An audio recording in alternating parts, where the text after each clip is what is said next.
Welcome to another edition of AV Rant. I'm Tom Antry, Associate Editor of Audioholics, and I'm here with... Rob H. This is AV Rant, the show where we answer your questions about home theater and all things audio-video. And boy, do we have a lot to talk about this week, including some news, which we hardly ever do anymore, but there's so much news today. But what is our big topic list this week, Tom? All right. Here, let's see what we got going on here. Scrolling up to the top. We'll save the news for the end here, since we're going to go right into that. Lee got a new receiver, and apparently does weird things with it. Jonathan's bought new headphones. Jackson has some information on HDMI splitters, powered, of course. Geoff has some information about what you can and can't buy in Australia. And Dave's been catching up on our podcast, it looks like. Oh, no, that was a different guy. Dave suggested that we listen to another podcast, and I think he threw that in the middle of the room and was waiting to see what would happen. He's going to find out. Robert was the guy who asked us to be honest, so we were, and he responds.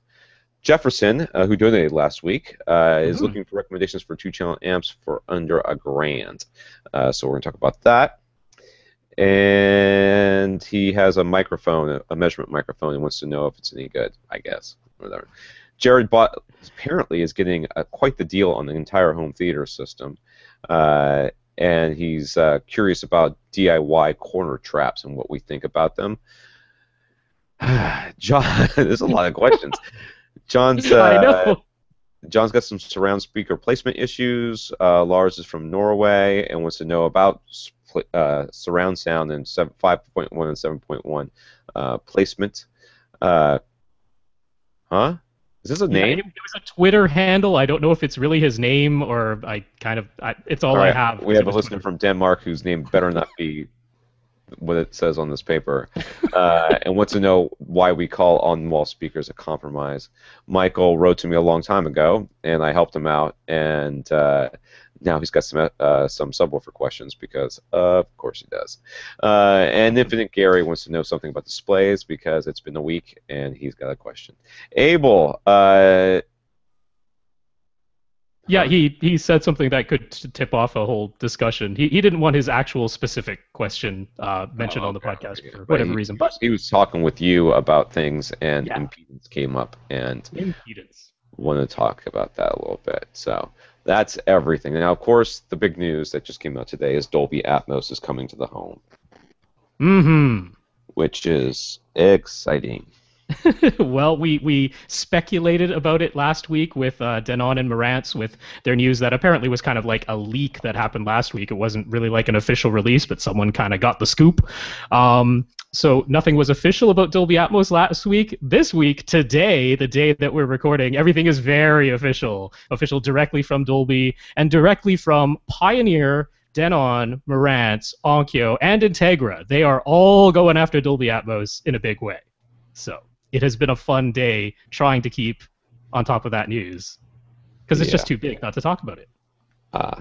So the deal is that they're gonna offer you two possible solutions at this time. Their first and I think recommended solution is for you to place up to 4 speakers in your ceiling, kind of sitting on top, basically sitting on top of where your surrounds and your mains are, right? Is that sort of the kind of idea? Yeah, see, I mean, they didn't get really specific about where to place the in-ceiling speakers if you're using those, and that is very much making me wonder exactly how this is all going to work, because none of them talked at all about any sort of new measurement microphone, one that could actually perhaps measure angles, as opposed to just being a single microphone. I mean, Denon and Marantz... Yeah, well, Yamaha does, but they didn't make a Dolby Atmos announcement today. So, I mean, Denon and Marantz are still using Odyssey, and that is a single microphone system. Onkyo has apparently completely abandoned Odyssey because all of theirs are this Accu EQ only thing. Even their $2,500 flagship is Accu EQ, which is their own proprietary automatic room setup. No mention of measuring angles there, so I'm a little bit scared of Dolby Atmos coming home, because people already have enough trouble, as we'll talk about later, in placing 5 speakers. Lord knows what's going to happen when they start trying to place 9 or 11. Well, if they don't do this in a way so that people can place them wherever, and then the Right. Atmos kind of figures it out, then they have Hmm. completely wasted what Atmos is really supposed to do. As far as I'm concerned, if they're like, okay, now you have to place this one at, 20 degrees up and 30 degrees this way, it's like, shut up, dude, I'm not doing that. Yeah, no That's kidding. ridiculous. It's Yeah. a ceiling speaker. So the other option is that they are going to come out with some, uh, what they call them modular speakers, where they have like a top part which kind of very Bose-like aims at the ceiling to bounce to reflect sound down to you. Yeah. I don't know if it's at an angle or not, It but is, yeah, it's at an angle. Well, at least looking at the video and the diagrams that they showed of it, it's showing it at an angle. yeah, Yeah, so no. that's why the actual placement of the in-ceiling speakers, if you go that way, it would appear that they're meant to be sort of, like four speakers just above and towards the corners, but not all the way in the corners, not all the way to a wall, so sort of in the middle of your ceiling. And then if you're using these other ones, they have their Dolby Atmos enabled speakers, which is all one cabinet, but it has one driver apparently that is facing sort of upward at an angle to bounce that sound And off of the that's ceiling. powered by a separate amp in your system Yeah, too. The completely receiver separate amp, it has to have its own amp. It's just like its own channel. It just happens to be within a box. That's right. There. So I really hope that this is. I don't know what I don't know. I really wanted them to go with the whole. Now you could just put your speakers wherever and we'll figure it out. Right. And that would be the draw of Atmos. Not now you get to put Mhm. speakers in your ceiling because frankly I can't do it. I can't get from my attic into this because this is like a flat roof above me. Ain't Mhm. no chance, dude. It's not happening. And I'm certainly not going to tear up my ceiling to put a bunch of speakers up there. I'm not going to reflect anything off my ceiling either because that's lame. And so my options are basically on wall, but I guess on ceiling, Mm. which Wow. Yeah, sounds so awesome. that's happening. Yeah, totally So, not doing that. I mean, so apparently Pioneer is going to have more news about this on Wednesday. They're making a whole sort of like press conference about it during CE week on Wednesday. So more info there. They've announced that they're going to have some new speakers designed by Andrew Jones, but as part of their Elite brand, their Pioneer Elite brand. So I'm expecting those will be more expensive than the current Pioneer Andrew Jones speakers. that would go along with the whole Elite, thing. Mm-hmm. And I'm kind of surprised because not that long ago, Pioneer said they were completely getting out of AV, and this completely flies in the face of that since they've announced new Pioneer Elite receivers and new speakers. But hey, all right, I'm happy. I'm glad those speakers apparently will still be around. So yay, Pioneer's on it, but we'll hear more from them. And then Onkyo is the one who really had the most news out of anybody. Trust Onkyo to always be the first ones out with anything, even if it's only by a day or two. But they really went to town on their website. So we will link up to their thing, because if you want to learn all about this and all the things that go with it, Onkyo pretty much has you covered. I am sort of digging the new nomenclature of how to name speakers, because now it's not just 5.1 or 7.1. Now it is 5.1.2 or 7.1.4. The extra point after the 0.1 subwoofer channel is how many height speakers, how many ceiling speakers you have to go along with it. I hate it with a passion of 1,000 burning suns. I hate it. It is so stupid. I hate it. Just add them to the first number. They're just more speakers. Why? Why are they special height speakers? They're Atmos speakers. They're probably never getting used unless it's actual Dolby Atmos encoded content. Although, again, Onkyo, strictly in their video, this wasn't written in the text anywhere. In their video, they mentioned that Dolby Atmos enabled receivers will have a mode so that you can expand existing 5.1 and 7.1 content, which is, of course, everything we have right now. But yeah, the Dolby themselves said, all right, Blu-rays with Dolby Atmos encoded content will be coming this fall, and a whole bunch more in 2015. They're saying you don't need a new Blu-ray player as long as your Blu-ray player can output a bit stream of, like, if it can already handle a Dolby True HD bit stream output, then it'll be able to output the Dolby Atmos bit stream, which is the only way to get Atmos is via bit stream, and then you have to have the decoder in your receiver. So that's coming. We know the movies are coming, and it means if you already bought a movie like, say, Gravity, which I'm certain will be coming out in a Dolby, well, then you'll just have to buy it again. Yeah. Yeah. I'm not loving this, but we'll see.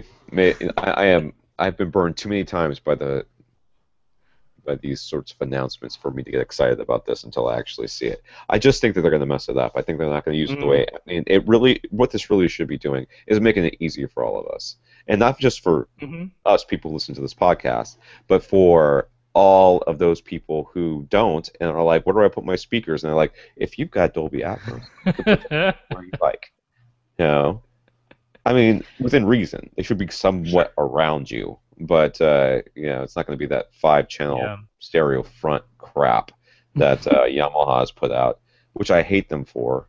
Other than that, I'm okay with them. Onkyo, again, getting the information from them, they did a good job of explaining, all right, it does have this bed layer, exactly like I was sort of speculating there last week. It has this bed layer, which is a 5.1 or a 7.1 standard mix. That is also your backwards compatible mix, so that if you happen to buy a Dolby Atmos soundtrack Blu-ray by accident and then go to play it on your regular system, it'll play just fine. It contains this bed layer of 5.1, 7.1. That remains the same. And then the Dolby Atmos height, the 4 height channels that are possible, are extra content that's added on top of that. So, yeah, that looks fun. I did enjoy that Onkyo said you can have a 9.1.2 system, meaning you could keep the front wides and only have 2 height speakers, which makes me think that Marantz AV8802 that we mentioned last week, that has 13 full XLR outputs, maybe it will do 9.1.4, because I need an excuse to buy 2 more speakers.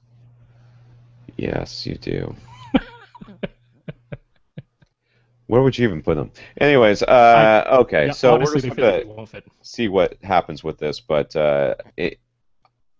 I'm hoping what they're doing right now is trying to show that Atmos is different. And later on, we'll find out that, yes, in fact, it does all the stuff that we're hoping it'll do. I can't imagine that there's going to be the ability for Atmos to take a 5 or 7 channel encoded disc and spread it out and not have it sound like somebody singing from above your head, or you know what I mean? It's just, and not only that, we talked about this. We're just not that sensitive to height. The height part of this, our ears are not oriented properly for that. So therefore, there's only so much of this we're really going to be able to capture, and I'm frankly not interested in putting 4 more speakers in my ceiling. How many people are? That's the real question. I would be interested, though, in people aren't putting 7 speakers in their systems, and we keep telling them not to. So, I just can't imagine this is going to be something that's going to take off. But if they do make it so that your placement options for your speakers become relaxed, and it's no longer has to be within this window, has to be here. I mean, you can put it other places, but then you have to deal with, it's going to sound weird. If Atmos can kind of deal with that, that would be huge. And that would be the selling point they really should be harping on. I'm not holding out a whole lot of hope, at least not for that bed layer. I really don't think that bed layer is changing anything whatsoever. No, it shouldn't, though. But the bed layer could be fine, but they could have the Atmos layer, which then expands upon that bed layer and pulls stuff out of it, so that when you're doing that decoding, it's like, okay, well, yes, you've got the normal bed layer of 5 point whatever, but you've got this is the Atmos setup, so therefore we can move these things around. I know exactly where your speakers actually are. But you're right. For most of these things, you need either one microphone that takes multiple, like the weird Nerf frisbee thing that Yamaha has. Where you spin it around, but it knows how far. It can triangulate because they gave you set microphone positions within that little disc. Or they'll have to get one of those 3 microphone dealies that they have for the Trinov, whatever it is, system. Unless they're just going to say, here's where your ceiling speakers are supposed to go, or use our Dolby Atmos enabled speakers, in which case they're already going where your front, left, and right speakers go and where your surround speakers go anyway, and then bouncing their stuff off the ceiling, which might, it might turn out that the people who buy the Onkyo home theater in a boxes, which they also announced, they're announcing home theaters in a box with Dolby Atmos, because that's the way we thought this was going to go, but those might be the only people who actually have it, because it came packaged with it anyway, and they just didn't even know. They're like, oh, I have that thing? All right. I wondered why it sounded all diffuse and weird. Yeah. Especially since I have vaulted ceilings in my great room. Yeah, I know. How is that going to work? In the box. Angled ceiling, textured ceiling. This is going to be a nightmare. Those ceiling fans, every time that ceiling fan spins around, it sounds weird. Why is that, I wonder? I don't know. It's not supposed to sound I didn't even think about that. Yes, a ceiling fan. You are absolutely right. That's going to be awesome. I have a ceiling fan in my home theater. I love it. I love that thing. But we should be happy, Tom, because you know what? More questions for the podcast. That's right. The answer is turn Atmos off. I have a feeling that's going to be our mantra. We're going to have a name for that. Turn Atmos off. All right. One of our podcasts. Podcast 410. Death to Atmos. Lee, our good friend Lee, who's been on the podcast before. Lee. Nice guy. He got himself a new Yamaha receiver, RX V675, and his wife captured a picture of him and posted it on Facebook, which he shared with us, of him face first in the Yamaha box, sniffing it, because it had that new AV receiver smell, which smells like styrofoam, plastic, and those little things they put to keep the moisture out. Little bit of that solder smell. Gotta love that solder smell. Yeah. Anyhow, so thank you, Lee, for being goofy. We should turn you. If we had AV Rant T-shirts, you should be wearing one when you do that next time.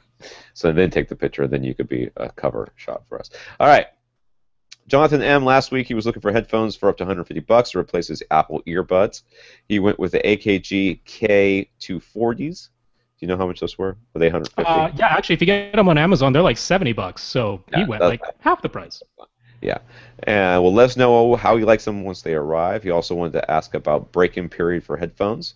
Doesn't really believe it's a real thing, but he wanted to ask since some reviews commented. Some reviews are stupid. And, yeah, so they say all sorts of things like, I don't know, you should only wear these while drinking milk, or that they're only good for airplane rides or something. I don't know. These headphones are great while you're running, but not while you're standing still. You haven't actually read a review that says that, right? Because that would be awesome. Definitely awesome. I don't think that exact phrase, but things that sort of hinted along those lines, like, hey, these are great for exercise. They don't sound that great, but they're great for exercise. Right. Well, okay, that makes sense. Yeah, but they sound so much better when you're running. Would be hilarious. Yeah. So no, there's no such thing as break-in for headphones. It's ridiculous. There's a thing on Audioholics where a guy took brand new drivers out of a box, immediately measured them, and then measured them again after playing something loudly for hours and hours, and then kept doing it, and found that only with subwoofers could he really see any discernible break-in, and it happened within like milliseconds or something. Yeah. So there's no break-in with drivers. That's ridiculous. And plus, the drivers in your headphones they're just tiny. But people do ask about break-in all the time. I mean, at least with speakers, you can sort of see the thinking on it, which is that, okay, something is physically moving. Something is physically moving, so therefore might something loosen up over time, something like that. All right, at least I can get the thinking on that. Yeah, but for sure. When people say that like a solid-state amplifier breaks in over a period of 2 weeks, thank you, no. Cables are often, you have to burn them in. To help the electrons realign within them. Or gather back the stray ones that floated away. I guess. Yeah. I don't know. Little Bo Peep is out there gathering electrons right now. Yeah, these are not things that we have to worry about, okay? It's just another thing. What breaks in, and I've said this for years now on this podcast, you don't break in a headphone, you don't break in an amp or a cable, you break your ears in. Your ears get used to hearing whatever it is. Or you forget what it was that you were hearing when you had your old thing because you now had to break these things in for 80,000 hours. I've heard of people throwing, and it's been in reviews, you want to spend some time reading reviews like that? What is it? It's not Blue Moon. What is it? Blue Moon Audio? Yep. Not Blue Moon Audio. It's that, is that it? The website that they do reviews of all the high-end. There's 6 Moons. 6 Moons, that's what maybe? Yeah. 6 Moons. Every single time they're like, oh, I put it back in my back bedroom and threw a blanket over it and played it for 2 weeks. Really? Why? Why would you do that? Because there's the people who won't believe their review unless they do it. So that's probably true, but Yeah. there's no such thing as break-in, dude. It's a complete myth. All right, Jackson. He's a custom installer. Says that he's successfully used Monoprice's powered 1-in, 2-out HDMI splitter. Now, this is powered. Last week we talked about non-powered and how it really wasn't an option. But this is 1-in, 2-out HDMI splitter to connect cable boxes to both Xbox Ones and AV receivers in several systems. Monoprice's 4-2 matrix HDMI switches also have no handshake issues in his experience. And if two different displays are both on at the same time, the sources simply output to the lowest common resolution or lowest resolution of the and color data of the whatever display. So if you've got a 720p display and a 1080p display, both of them were getting 720. Yeah. Basically is what it means. So, and that's typical. So that's just a little FYI. I've never had any problems with Monoprice's stuff either. Is that true? I think I might have had problems with something, but I think it was an HDMI to component video, and they did like a weird thing that you weren't really supposed to do. And or maybe it was component video to HDMI. I don't really remember. It was something like that, and that was quirky. But I don't remember if I got it from Monoprice or not. But yeah, this was a good thing for Jackson to mention, because last week when we were taking Peter's question and he was asking about a passive HDMI splitter, and I was mentioning a solution of using the HDMI output to the Xbox One and then using the component video output to the TV. I completely failed to mention that, hey, a powered splitter might work. So. No, I talked about powered splitters too. Yeah, we mentioned them, but didn't make it clear. Jeff D on Facebook said he bought an SVS SB2000 from a retail store in Perth, I guess in Australia, where I used to live, for a good price. That probably in Australia, it's probably only double what it retails for here, but who knows? Maybe it doesn't. He describes it in one word: awesome. Yes. He also bought EMP Tech speakers a few years ago, so he's definitely been listening to AV Rant's recommendations. Thank you. Yeah, that's very cool. And you know what? I mean, some folks have asked, like, in all seriousness, why don't we have like a sponsor for the podcast or something like that? You know what? If you're buying stuff on our recommendation, shoot that company an email and say, hey, this is where I heard about you guys, or these are the guys that are a big reason of why I bought your product. That could totally help. The other thing that I did want to mention, because I've been looking for new podcasts to listen to lately, and so I just typed in like home theater, and AV Rant does show up there. Like I'm using iTunes, so if you just type in home theater in the podcast section, AV Rant does show up, but we're kind of down the list, and you kind of might overlook us. We didn't have any listeners of the week this week because, hey, we moved things up an extra day, and so no big deal, no worries there. But if you would like to help out the podcast and you just don't have the funds to make a donation, which we totally understand, one thing you can do to help would be to leave a review or rate us on iTunes or wherever else you're getting the podcast, because a little bit more visibility for the podcast would totally help, and that doesn't cost money. That's true. That's true. If you do want to donate to the podcast, you can come to the website, to avrant.com, or you can click on the donation button, which is on the right, looks like a cup of coffee. If you have questions for the podcast, you can reach out to Rob at avrant, Tom at avrant.com. Come to the website, of course, facebook.com/avrantpodcast, all one word. And if you are really, really interested in Twitter, you can tweet us at First Reflect for Rob and at avrant_Tom for me. That's good. All right. Do we really want to do this? Okay, we're going to do this. Dave on Twitter suggested that we listen to the first 15 minutes or so of the June 18th AV Forums podcast, where they review the SVS SB2000 and talk about subwoofers in general for a bit. Sealed versus ported, and whether to use subwoofers for music or not. Dave called it informative. I think what he meant to say, and this is kind of like those people who are like, hey, they go into a room of, hardcore, right-wing whatever, and go, hey, I think abortion is awesome, and then run out. Same sort of thing. I wanted to say to begin with, I have never really dealt with the AV Forums guys, but we have had sort of a relationship. We, I mean, Audioholics, has had sort of a relationship with them. I have never met them. Clint has talked to them a number of times and has said that they're great guys. So this is absolutely in no way reflective on them as individuals. But Oh no, I really enjoy them, to be honest. Just to be yeah, clear, this is AV forums in the UK, not AVS, because AV forums and AVS sound awfully similar if but you're they're just not. hearing Yeah. it in passing. Yeah, AV Forums is a UK website. It's like AVS. It's got a big forum and stuff like that, but it's all in OURs and aluminum instead of aluminum, stuff like that. So there's all that to deal with. That was great pronunciation, yes. You like that? Mm. Aluminum. Well, you put all those extra, flip something around or something. Aluminium, it's not that different. Whatever. You guys are just crazy. Anyhow, so the AV forums, this is the UK one. So if you listen to the podcast, you have to get used to all the Cheerios and stuff. I love their accents. I honestly do. They do. They do have good accents. So, anyways, they're talking a little bit about that. They reviewed the SB2000 subwoofer. It seems I only heard part of that because I was kind of getting ready for this podcast. It seemed like they liked it. So. Oh yeah. It's hard not to. So yay. But they started talking about sealed versus ported, and first of all, there was a guy who was describing what the difference is, and of course he got that right. There's a hole in one and not a hole in the other one. So ported designs, of course, have ports. They have holes. This allows air to go in and out.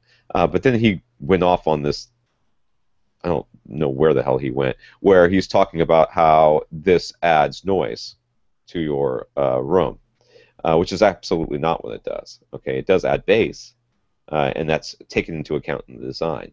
But what it can do, what I think he was trying to refer to, was port noise that comes from chuffing, or basically if you're pushing so much air that the port will whistle. Well, we have ways of getting around that. If you look at the Axiom subwoofers, they all are that weird pucker thing, and that's to direct the air into a vortex to keep it from making noise as it comes out.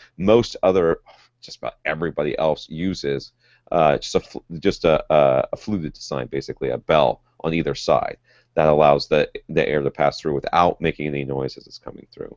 But the only time I've ever run into port noise is when you're seriously ridiculously overtaxing a subwoofer, or it's not a very well designed subwoofer, and those I've found have been like in folded, slotted designs. So there'll be like a folded design, meaning that the port's not just like a little plastic, hole that comes out. Usually it's extended too, inside the box, of course.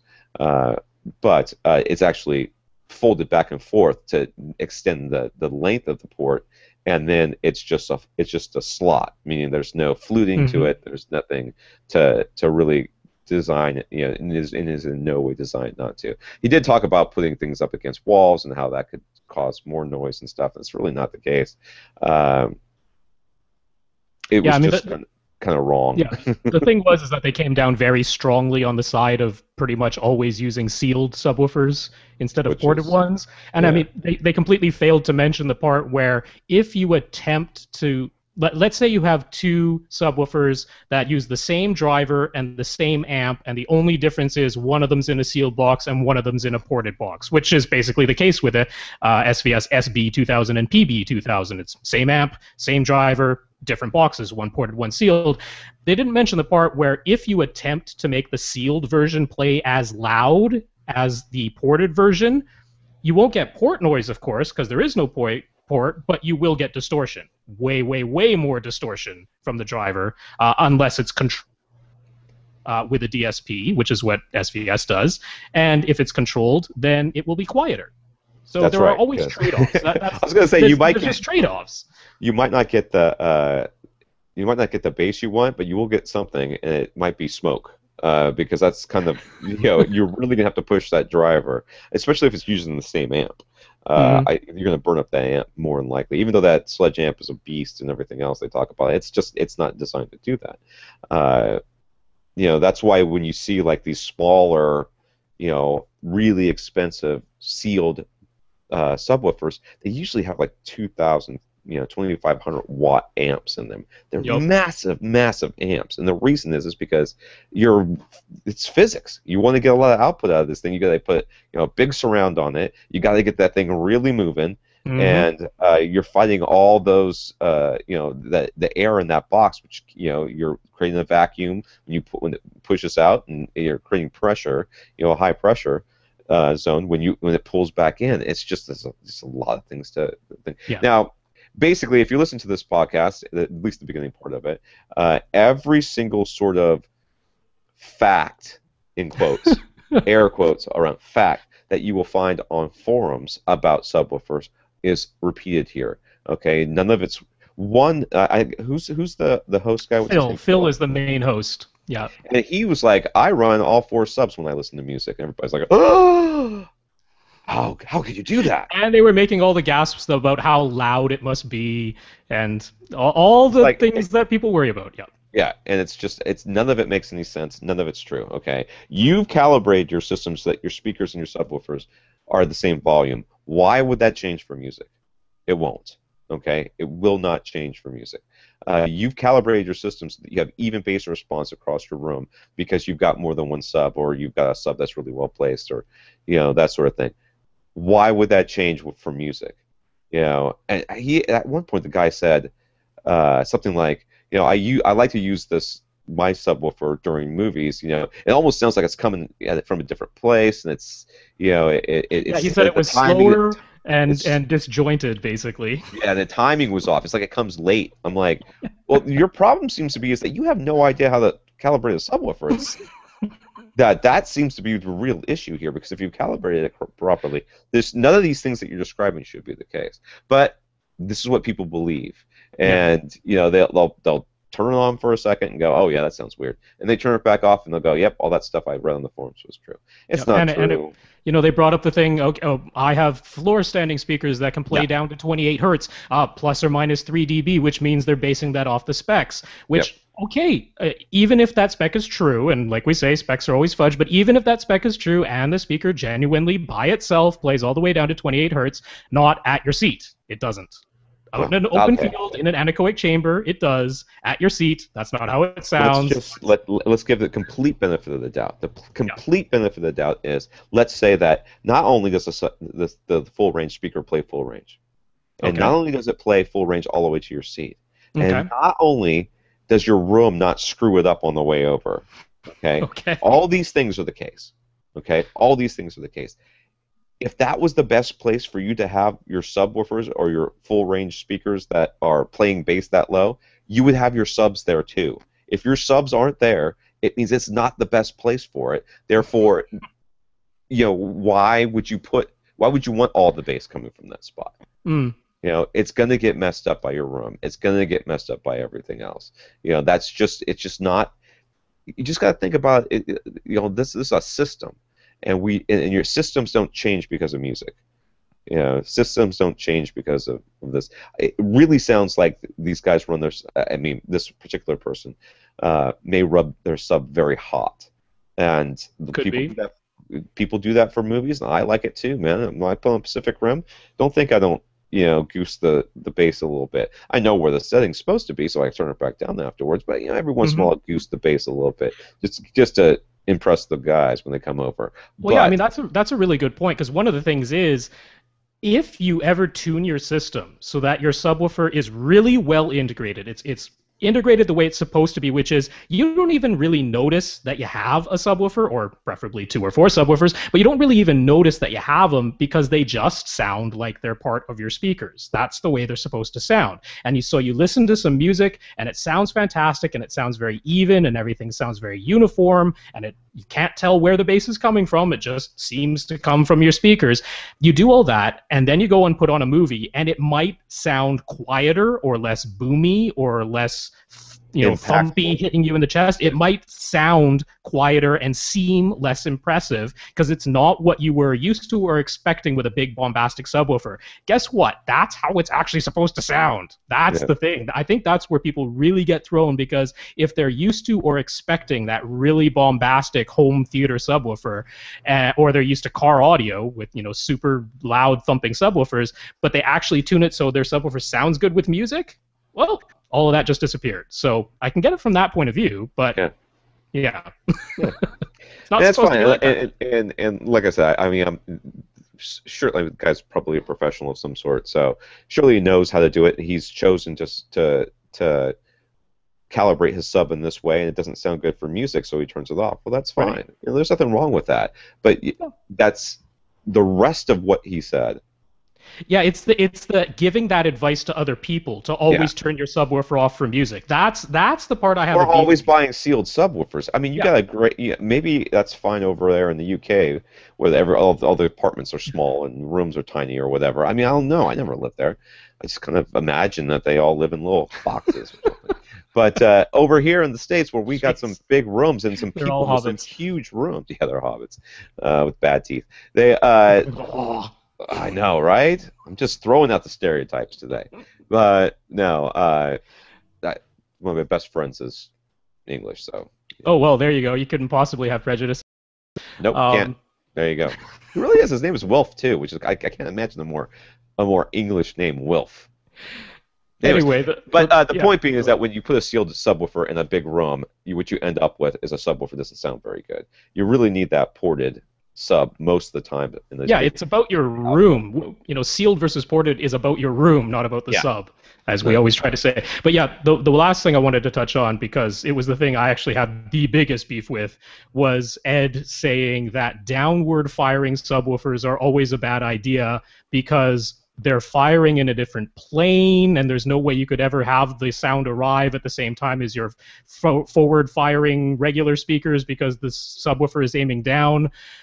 No, low frequencies. I didn't hear that part. I missed that completely. Low frequencies are omnidirectional. Actually, I was corrected on a forum just the other day. Guy named screen name Steve81 over on Audioholics forum. Really good correction, because I was talking about the thing I've mentioned on the podcast before about if you had this crazy theater where you and the speakers were suspended 55 feet in the air and there were no walls around you and no ceiling and the speakers were all 55 feet away from you, then even 20 hertz bass might become directional. And he was like, well, actually, no, it still wouldn't, because even if there's no walls around, if you take a microphone and move it 360 degrees all the way around a subwoofer, there will be a slight difference when you're behind the subwoofer, especially if you get the microphone really close to the cabinet. Of course, it's going to interfere with the sound waves then. But if you're like 2 meters away, what happens is the driver pushes the air out, and then the driver sucks the air back in. And that air, it's not like it's just a laser beam in front of the driver. It propagates outward in this sort of like a hemisphere. So when it sucks the air back in, because the wavelengths are so long, they wrap right around the body of the subwoofer and come out the backside. Bass is omnidirectional. Not only that, the wavelengths are so long that the distance between our two ears is not great enough to use phase or time or volume differences to say, oh, that bass is coming from over there. We just sense it because the wavelengths are so long, they're way longer than the width of our head, the difference between our left and right ears. So bass is omnidirectional. It doesn't matter if you fire it downward. It's fine. Yeah, I missed that part. That was a big error there. Yeah, good catch there. All right, Robert G over on Facebook joked that this is the guy that he asked our honest opinion about. He said that first he joked that we hurt his feelings, but then he was fine and serious though. He appeared he appreciated our perspective, feels as though he got a better context for comparing his preferences to ours, and thanked us for giving him some ideas for experimentation with this setup. I cannot remember for the life of me what we said to him. Anyhow, it was mostly about subwoofers. What's that? It was mostly about subwoofers. That sounds about right. Yeah. I mean, so you wanted to add some more thoughts regarding context? Yeah, because it was something I thought of mentioning when we were talking about his question before, but one of the things I wanted to add is just this idea of where Tom and I are coming from when we're making recommendations and talking about small differences and diminishing returns and stuff. It is this idea of you hear something and you think it's fantastic and you're living with it and you're totally happy with it, and that is great. I mean, that is awesome, and Tom and I have both done that too. And then one day you hear something that sounds even better. And then once you've heard that thing that sounds even better, it's kind of hard to go back. I mean, it's the same thing as once you get used to a really perfectly calibrated image on your TV, it's hard to go back to dynamic mode because it just never looks right to you again. Whereas you might have been happy with dynamic mode fresh out of the box and think, wow, it's so bright and looks so punchy. So it's this thing of once you hear something, it's harder to go back. And once you hear something, you sort of justify it to yourself that it's worth the sometimes insanely gigantic increase in price that it takes to get there. But if you're kind of like me and crazy enough to do it, you sort of justify like, well, it does sound better. So just adding a little context that way of sort of where we're coming from, because both Tom and I have built multiple systems throughout our lives, and with each step we're just trying to get somewhere, trying to get closer to audio nirvana if we can, and so that's part of it too. That's all I wanted to add. Okay. And since we've got a bunch of new listeners, I guess we wanted to talk about our first home theater systems, hey? Oh, yeah, we can. I don't know if we have time. Sure, we got time. Yeah, it didn't take very long. What was your first one? Yeah, so, I mean, this is part of the fun because my first system was like an RCA brand. Yep, RCA. They're still around somewhere, but back then they were a little bit big. Still make cassette tapes, I think. But yeah, it was an RCA brand home theater in a box. Like, I think it was retail $400 and I got it for $250 on sale for something like that. So I mean, that was my start there. I know, Tom, you started with like a Frankenstein system, right? Like you cobbled together a bunch of things. I did. I traded a motorcycle for a guy's home theater system. Nice. How it worked. Yeah, at that time I had no business being on the motorcycle. I was way too young and stupid. So I traded that for his system, and I think I ended up with 5 speakers and a receiver. Mm-hmm. And it was all analog. That was before digital receivers had really come out. I think like his friend had like the brand new, I want to say it was Onkyo, it might have been somebody else, like one of the very first THX certified receivers. So digital must have been around, but it was like a flagship at the time. So from there, I think the fronts were like Panasonics or something. I think the rears were something else. And I don't think it must have been 4 channels because I don't think there was a center. And I ended up getting like an outdoor Bose speaker from a guy for like $20 to use the center channel. I don't think I had a sub at all, and I ended up buying an Onkyo receiver. It was my first real purchase, and it was the one down from the digital receiver, so it was still analog only at that point. And I didn't get my own speakers. I still kept cobbling together more. Like I got married, my wife had 2 Infinity speakers, so started using those. So that's why you married her?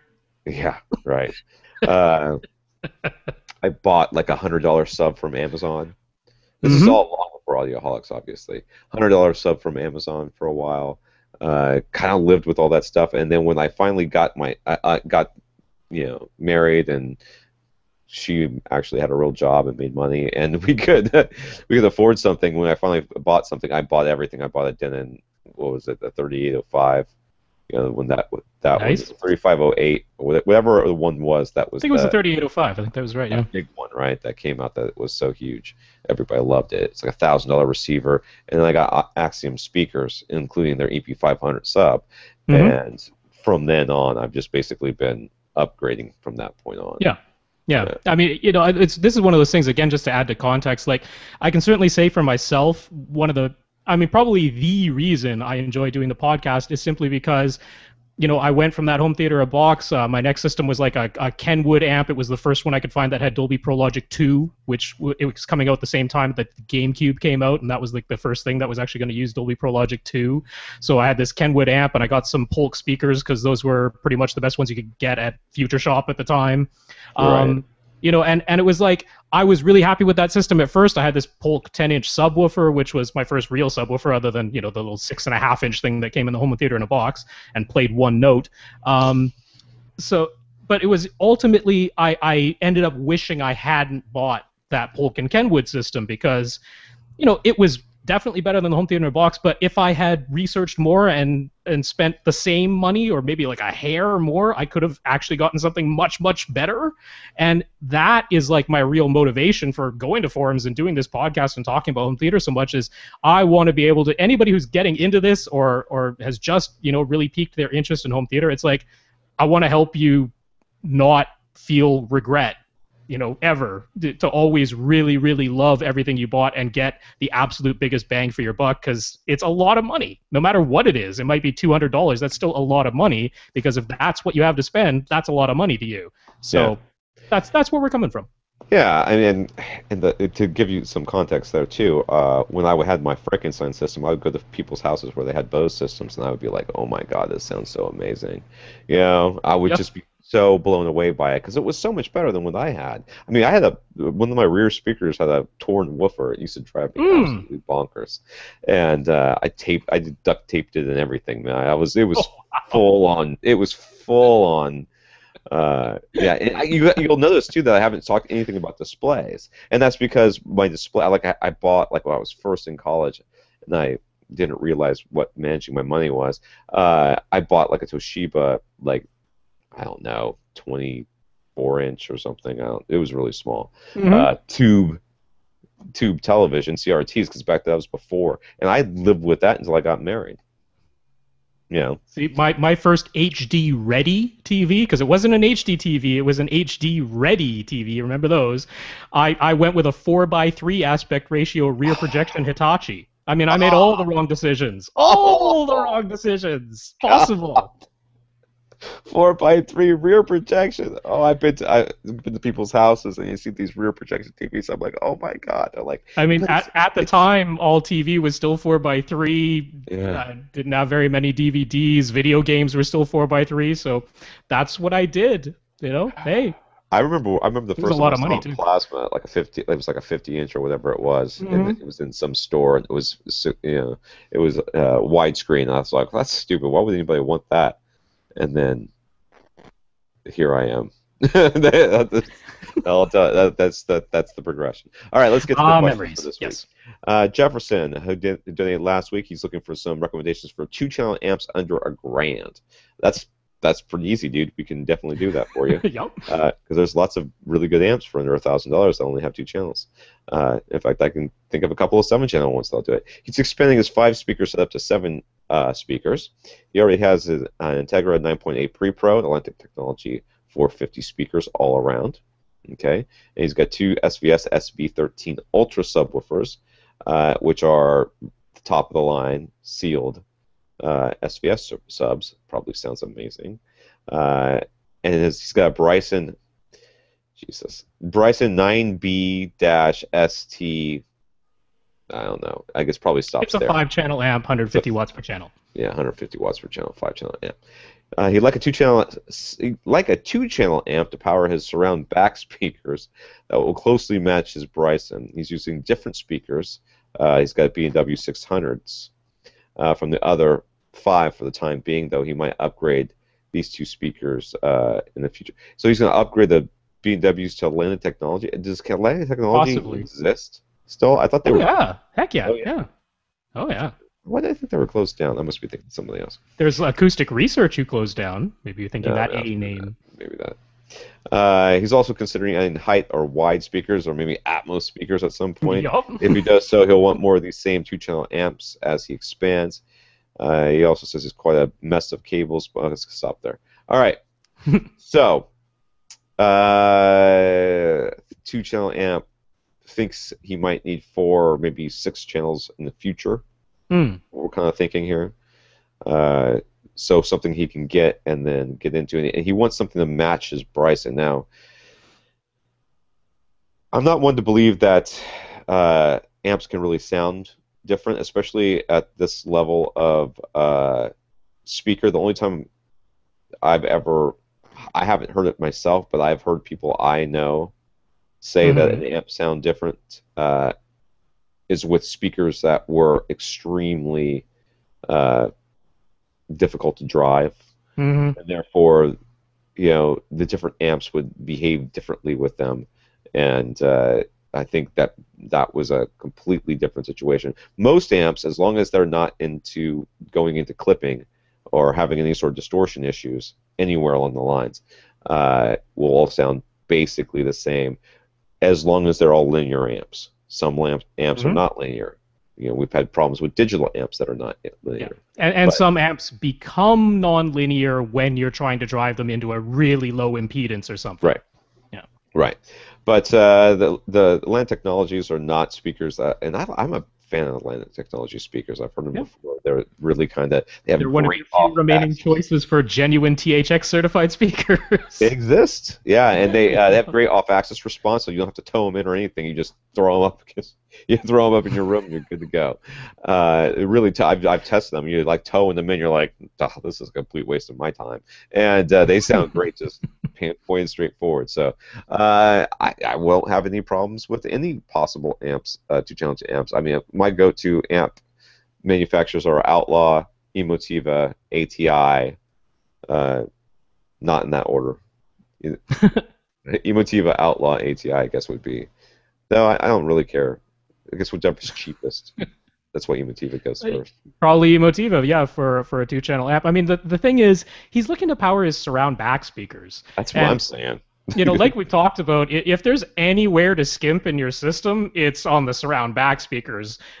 There's a ton of content that doesn't have discrete 6th and 7th speakers in the signal whatsoever. So if you're even using them, often they're just being matrixed by Dolby Pro Logic 2X or some other similar program.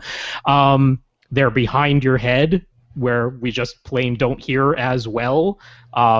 It's almost impossible to make them sound exactly the same as your front speakers when you're facing forward, because you have that whole baffle in between called the human head that tends to sort of affect the way things sound by the time it reaches your ears. So there's a whole bunch of things here that say this two-channel amp does not have to be spectacular to get the job done. Just about anything will do this job. Yeah, so that being said, it does seem like he's got a lot of nice equipment. He certainly doesn't want to. He doesn't seem like the type that's going to want to skimp. That's so right. You might say, well, Emotiva, that's those are only this much, or blah blah blah. How can they be good? Well, I would say to you, sir, and anybody who's listening to this right now, especially when it comes to amplifiers, there are just not that many people who make them. It seems like there's a lot of people who sell them. There's a lot of people who put their names on them, but there's just not that many people who make them. Emotiva makes them. ATI makes them, okay? And people like Outlaw will tell you that they get other people to make their amps for them, or they used to. I don't know if they still do that. Yeah, Outlaw is ATI.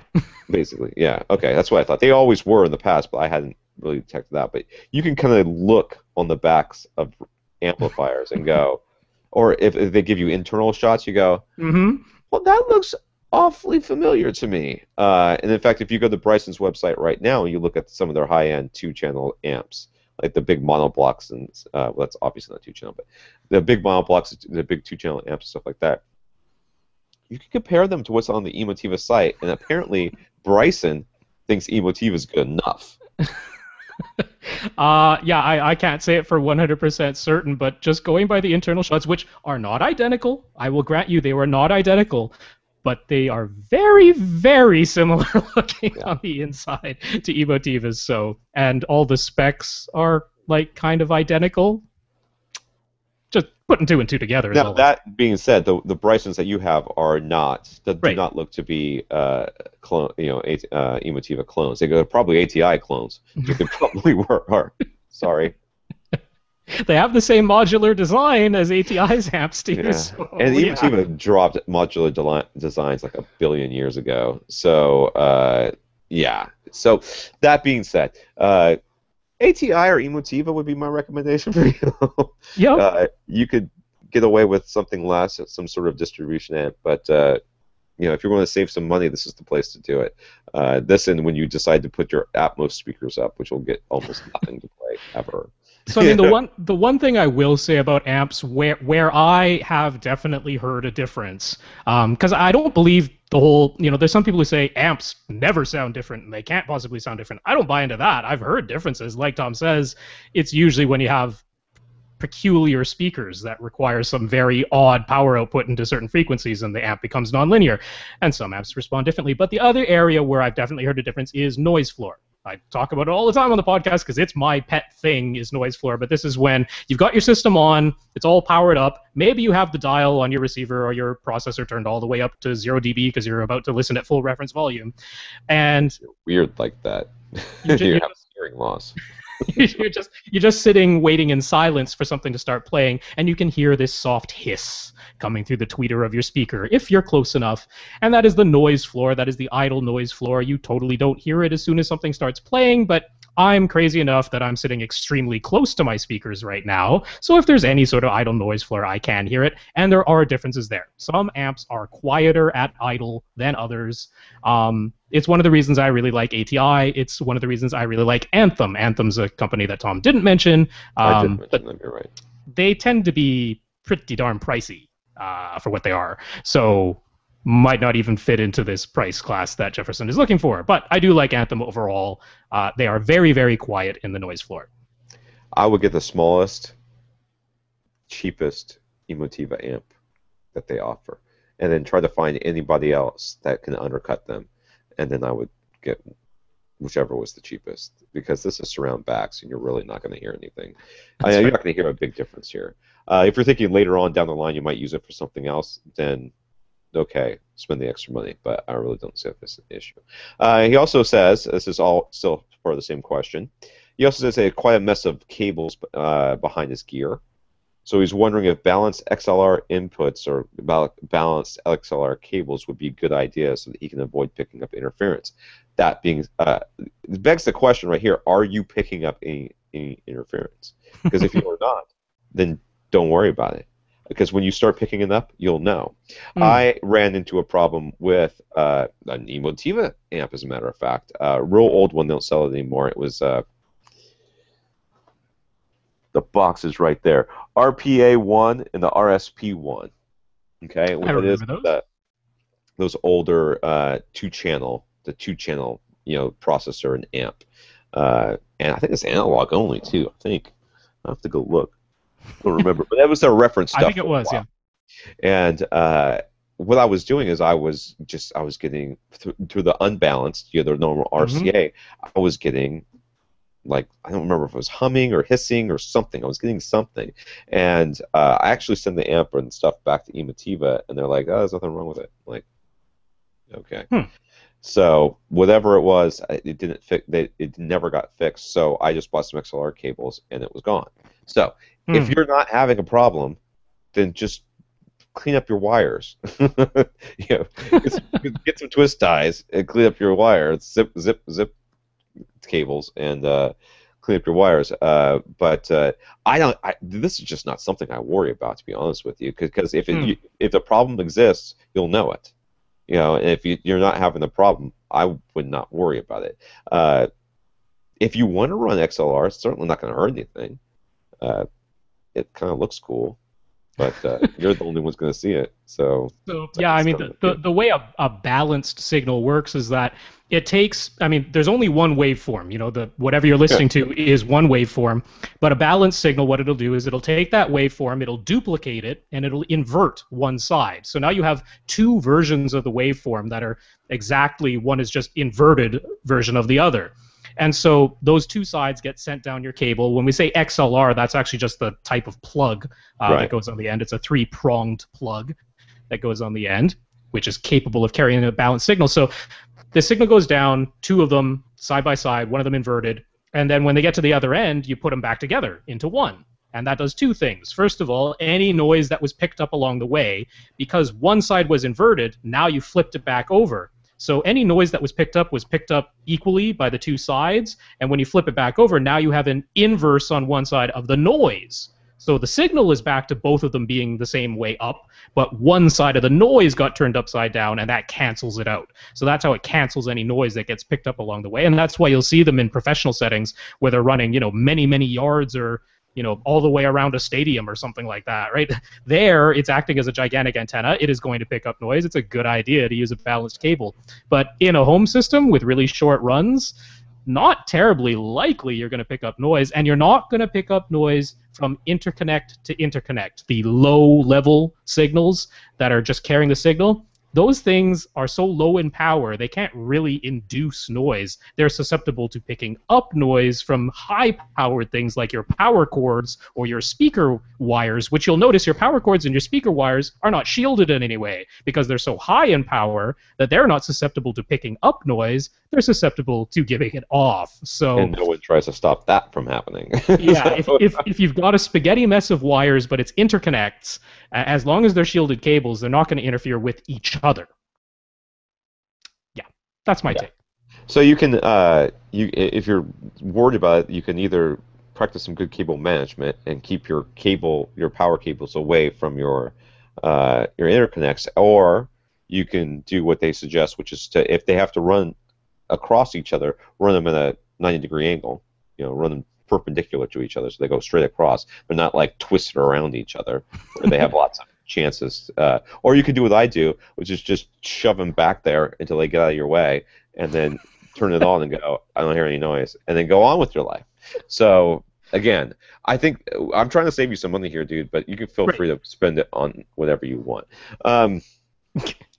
You could get a professional calibrator to come in there, because those guys really know how to organize cables. I mean, you talk about pretty. I mean, it makes me not want to unplug anything. Those were all part of the same question. This is the second question. He'd like to know if we have any experience or opinions on the U-mic. Is it U-mic? Yep. U-mic? U-mic. Because it's a microphone. It's a USB measurement microphone from Mini DSP. I assume he's got a Mini DSP, which is a sort of a DIY room correction system device, which allows not necessarily. They do sell the mic separately, so he might just be thinking about getting a measurement mic, and this one is a USB mic, so it's easy to plug into your computer. Yeah, but the Mini DSP is a standalone box where you run usually your subwoofer cable through it, so that you can calibrate. You can do some subwoofer calibrations. Theoretically possible. In his case, he might get with a big one and be able to run his entire all of his speakers through it, since he could do it if he really wanted to. Yeah, I don't have any experience with it, but it looks like a decent mic to me. I'm okay with that. It's like $90. I don't have any first-hand experience either. The measurement microphone I use is the Behringer ECM 8000. Dayton also has a microphone that looks shockingly similar to the ECM 8000. Hint, hint. People say it is actually slightly different, but yeah. Anyway, the U-mic one is very much in a similar design. The difference is with the Behringer that I have, it's a regular microphone. It uses an XLR connection, a microphone connection, has to be connected to some sort of preamp if I want to connect it to my computer. So the U-mic one simplifies all that by just having a USB connection to begin with. I am very confident in the U-mic one for the simple reason that our good friend Herb over at Cross Spectrum Labs calibrates and sells U-mic ones, and he wouldn't do that if they were terrible, because he probably cares about the microphones more than his customers do. So, from a standpoint, he's fanatic about it. So what he does is he takes a microphone off the shelf and he buys it for you, basically. Then he runs it and compares it. He measures something and compares it to the measurement that he gets from a professionally calibrated microphone, and says, okay, this is it should be measuring this, but what it's measuring is this other thing. So let me apply some correction curves to make what the off the shelf mic measured into looking exactly like what the professional mic measured. Okay, so that's what he's basically doing. Then he provides you with those curves. Now think about it from his standpoint. Is he going to go with a mic that is horribly inaccurate? Or is he going to go with something that measures reasonably well that just needs some tweaking? Right. I think it kind of speaks volumes to the fact that he chose this as one of the mics that he'll sell you. Yeah. So I agree with Rob on that. If Herb sells it, then it's good enough for me. By the way, you should be buying it from Herb. So there you go. Cross Spectrum Labs, in case you're wondering. That's right. Cross Spectrum Labs. That's for Jefferson. All right, so we tried to save you money, and then we spent some. I think from Cross Spectrum Labs, it's like $95. So, and that's with the calibration files, whatever the basic one is. I think is what it is. All right, so Jarrett. Says he discovered our podcast a couple of weeks ago, and he's almost caught up on listening to them all. He has not slept, apparently, or eaten. And has been listening for 24 hours a day. I believe what he means is that he's caught up to maybe this year. Maybe. I think it's probably the ones that are available in the iTunes feed, because there's 20-some in there, I think. They make you limit that. I think it's 25. Yeah, that seems possible within 2 weeks. 380 some odd, then probably not. This is the 388th podcast. Anyways, so he's put together a system for about $500, which makes me think that he left a zero off of that. But $500. He has a dedicated room. It's 11-foot by 11.8 by 18.8 with 8-foot ceilings. It's a lot of eights. It's lucky number, I think. Chinese. Isn't that Chinese lucky number? Yeah. Lucky number. 888. Anyhow, it's a good sized room, decent sized home theater. Sure. You could maybe almost sort of get 2 rows of seats in there if you tried real hard and everybody was thin. So what he's got is a 120-inch Grey Wolf screen, a ViewSonic, bunch of numbers, projector, an Onkyo TX-SR 608 receiver. 3 Polks RT55s fronts for his fronts. They're LCRs. So I guess those are like bookshelves, right? Yeah, they're like large bookshelf. They're like a tweeter sandwiched between 2 woofers. Yeah, the design. Honestly, I gotta say to Jared, nice job setting those up, because he's set them all up vertically. He has the room to do that beneath his screen, so all of them are vertical. So he has 3 identical speakers, all vertical, right below his screen. Awesome job, because that sounds very, very good. Yeah. So now, if you're wondering what they're talking about, you can go to Facebook, and eventually Rob will post these pictures over there. If they're already there, they're already there. Nope. I'll have to put them up on Facebook. We just got them in emails. Oh, okay. We got them in emails. Okay. So he's got 2 Onkyo SKF 1000 or 100 surrounds, and a single Polk RT55 surround back, which that's also vertical, right?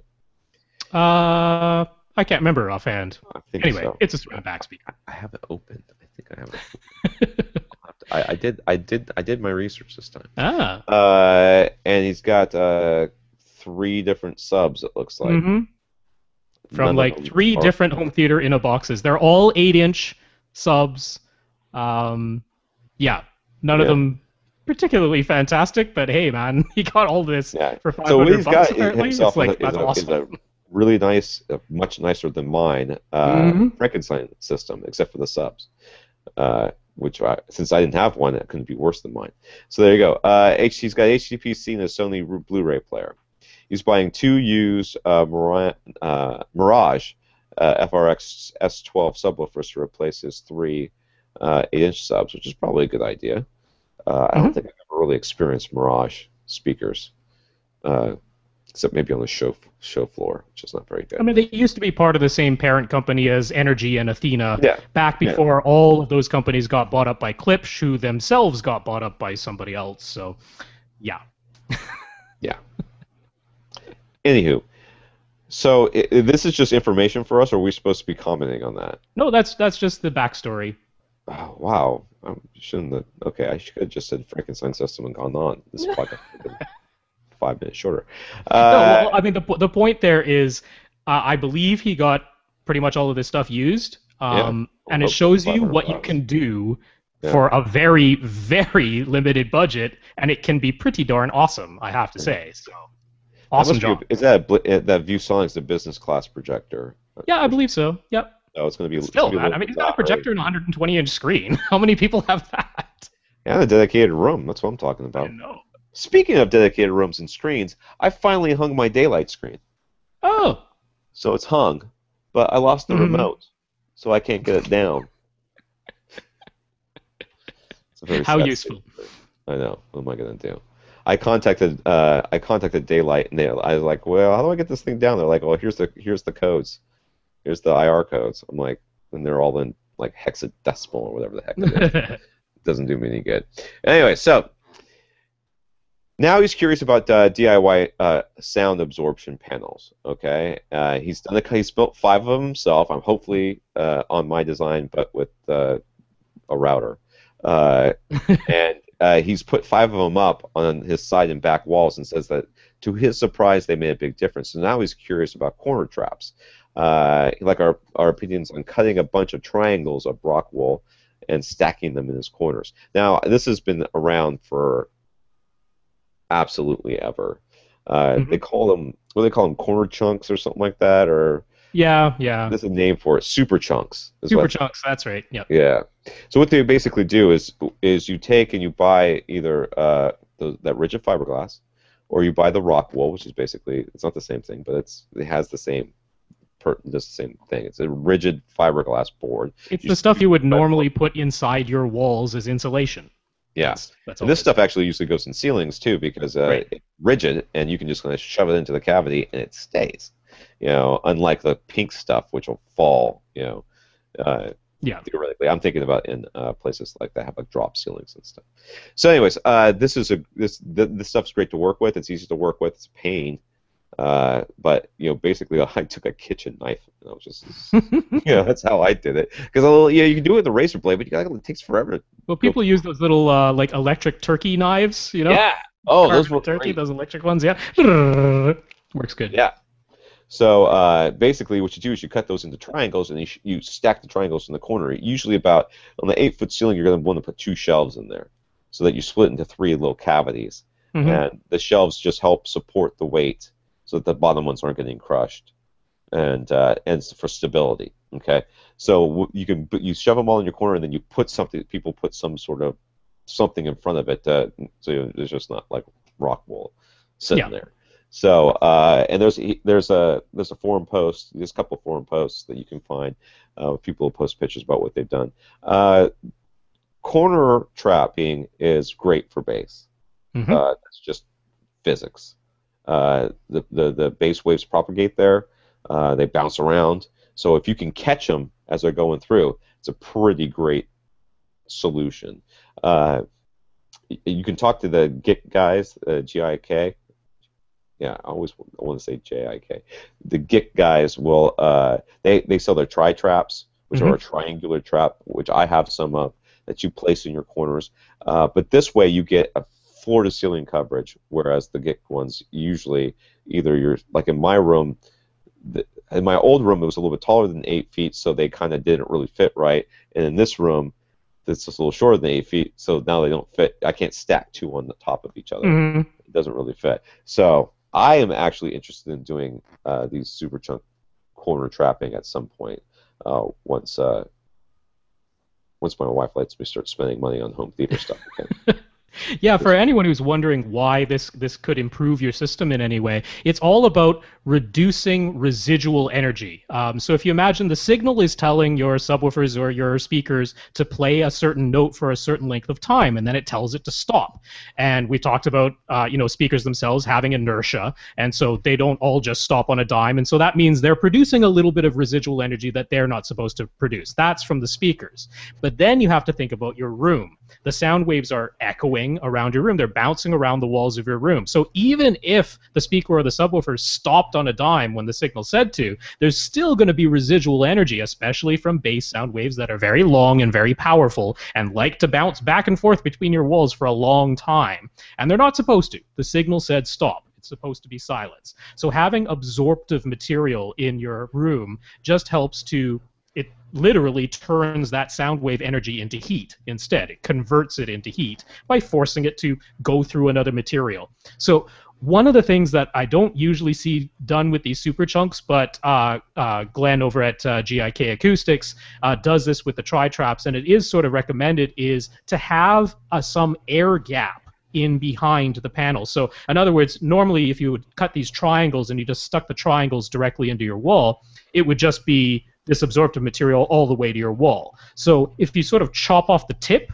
of the triangle, the part that's at the back that would be going right into the corner of the wall, if you chop that off so there's actually a bit of an air gap back there, what you're doing is now you're forcing the sound waves to transition between mediums more a greater number of times. They have to transition from air into the absorber, back into air, reflect off the wall, go back through the air, come back through the absorber, and then back into the air again. And as we've said, sound waves do not like to transition between mediums. They prefer to stay within whatever medium they're already traveling in.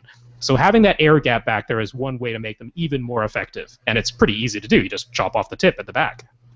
Yeah, it seems like you'd actually just pull all the just a little bit more into the room, and you'd have an air gap all the way around it. Oh yeah, yeah, you can do that too. Yeah. Another way of doing it, but yeah. So I think it's a pretty good idea.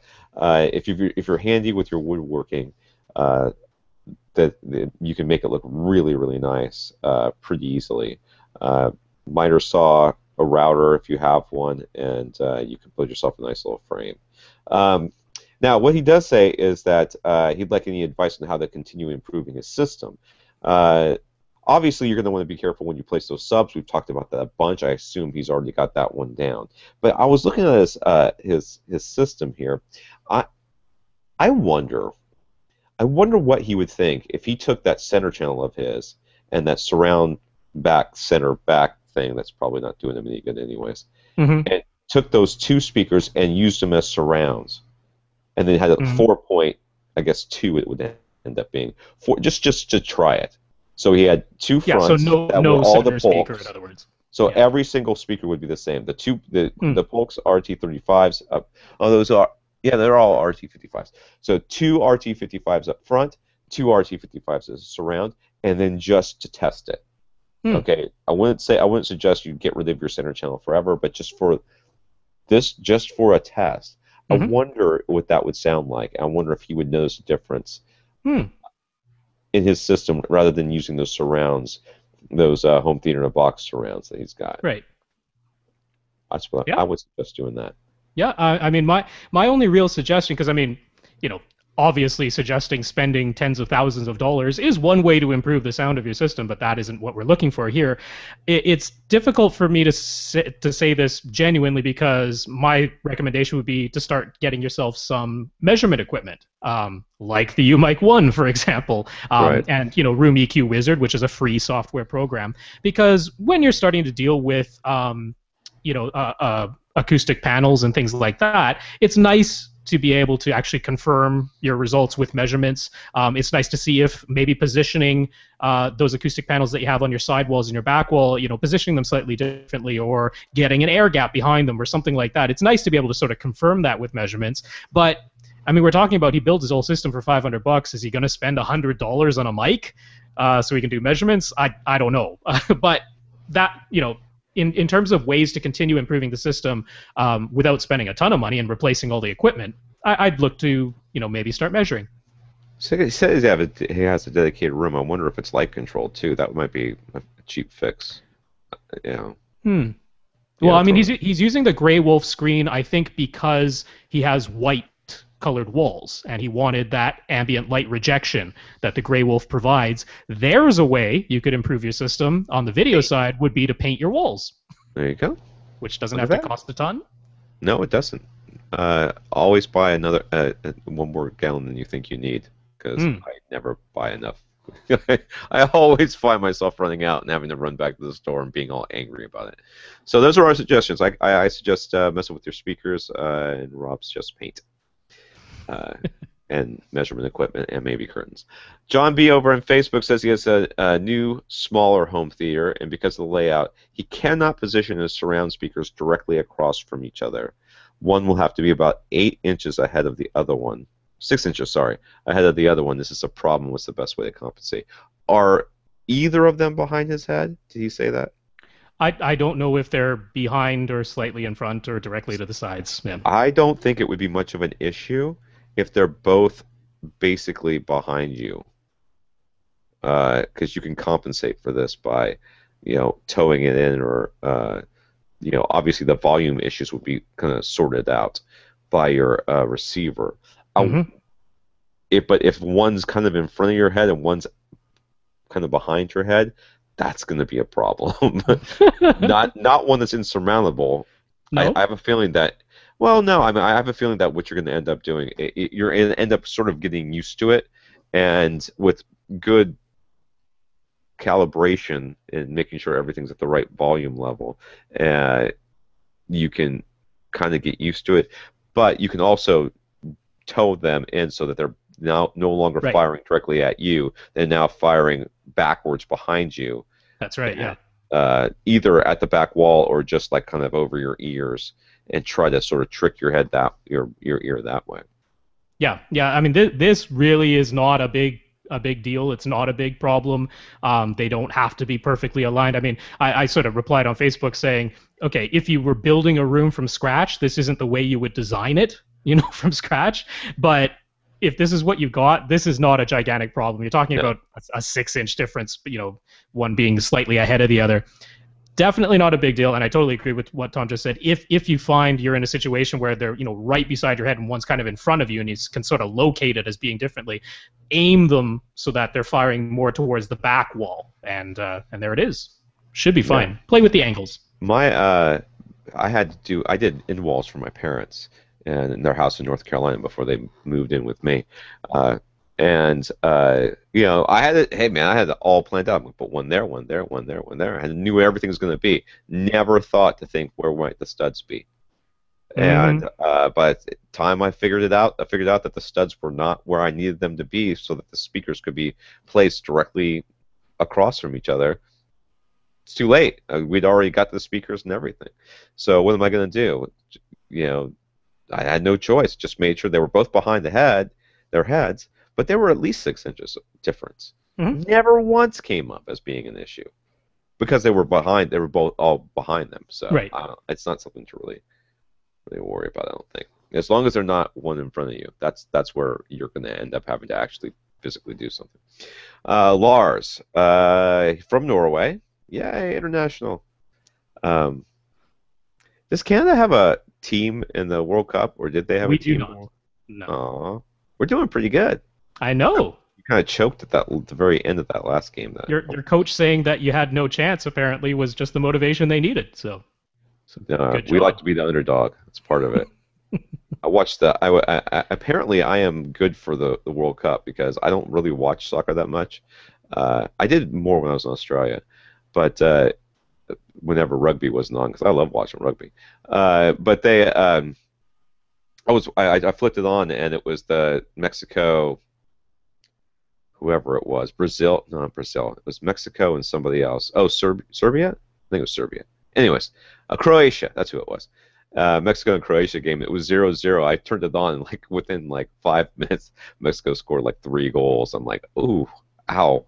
Better turn this off before it's blown away. Anyways, Lars from Norway. That was a little aside. Wanted to ask about 5.1 speaker placement versus 7.1 speaker placement. Specifically, how far behind the listening position should the surround speakers be placed? He's under the impression for a 7.1 setup, the surround speakers basically go directly to either side, or just slightly behind. I guess he means your listening position. Right. Yeah. But that for a 5.1 speaker setup, the surround speakers are meant to be further back, maybe 100 to 120 to 130 degrees. Yeah? Is that what? That's true. No. Not, well, no, really. I know where he got this information, and I know where this confusion is coming from, which is for movies, no. For movies, the surround speakers are always meant to be directly to your sides or just slightly behind the listening position. Both Tom and I usually prefer slightly behind the listening position, but more or less directly to your sides and then just slightly behind your head. For SACD and DVD audio, which were 5.1 music-only formats, the speaker setup for those had the surround speakers essentially in the rear corners, 45 degrees back behind you, and at ear level. Meanwhile, for movies, we always recommend that the surround speakers be elevated, that they be 2 to 3 feet above your ears when you're sitting down, the tweeters of those surround speakers. For SACD and DVD audio music, they recommended ear height and quite a bit farther back behind you. And Denon even had receivers at one point that let you hook up 2 different sets of surround speakers, one for movies, one for music, so that you could have these 2 different placements and switch between them at your fancy. So I think that's where ever used it. they abandoned that like a hot potato. Yeah. Now that you say that, it reminds me that seeing those different diagrams, and I've seen those before too. And there are some differences between the THX recommendation and the DTS, and God knows what Atmos is going to come up with. But so there are some slight differences, but no, you should be fine. You want them, basically the movie recommendation is what everybody's doing these days. Blu-ray, which is, if unless you're listening to a lot of DVD, DVD or SACDs, I don't think I'd worry much about it. Even then, it never. I've listened to a lot of DVDAs and SACDs. It has never once crossed my mind, boy, this would sound so much better if the speaker was lower and further behind me. Never. Yeah, I would highly recommend that you go with the slightly behind your head placement. The vast majority of stuff that you're ever going to be watching was with those positions intended. And like Tom says, even if you are a big SACD or DVD audio fan, it's really not going to sound out of place to have your speakers in the movie recommended positions. And for the surrounds, for the fourth and fifth speakers of a standard system, that's just where you put them. So a little bit behind your head. Lars prefers to listen to 5.1 soundtracks using only 5 speakers, no Dolby Pro Logic 2X or similar expansion, and 7.1 soundtracks using 7 speakers. But he's concerned that all the intended position of the surround speakers might be different between 5.1 and 7.1. More should you position the surround speakers so that they work well for both. Yeah, what we just said. Do that. I'm not saying this name, and you can't make me. That's all I had on Twitter, man. So. All right. Yeah. So this guy on Twitter, I'm not saying that. It looks like he doesn't like Tuesdays. That's what I'm going. Yeah, something like that. Yeah. He's from Denmark. It might be his name. If it is, then I'm sorry. I am. It's just one of those things when it loses something in translation. So our Denmarkian Denmarkian.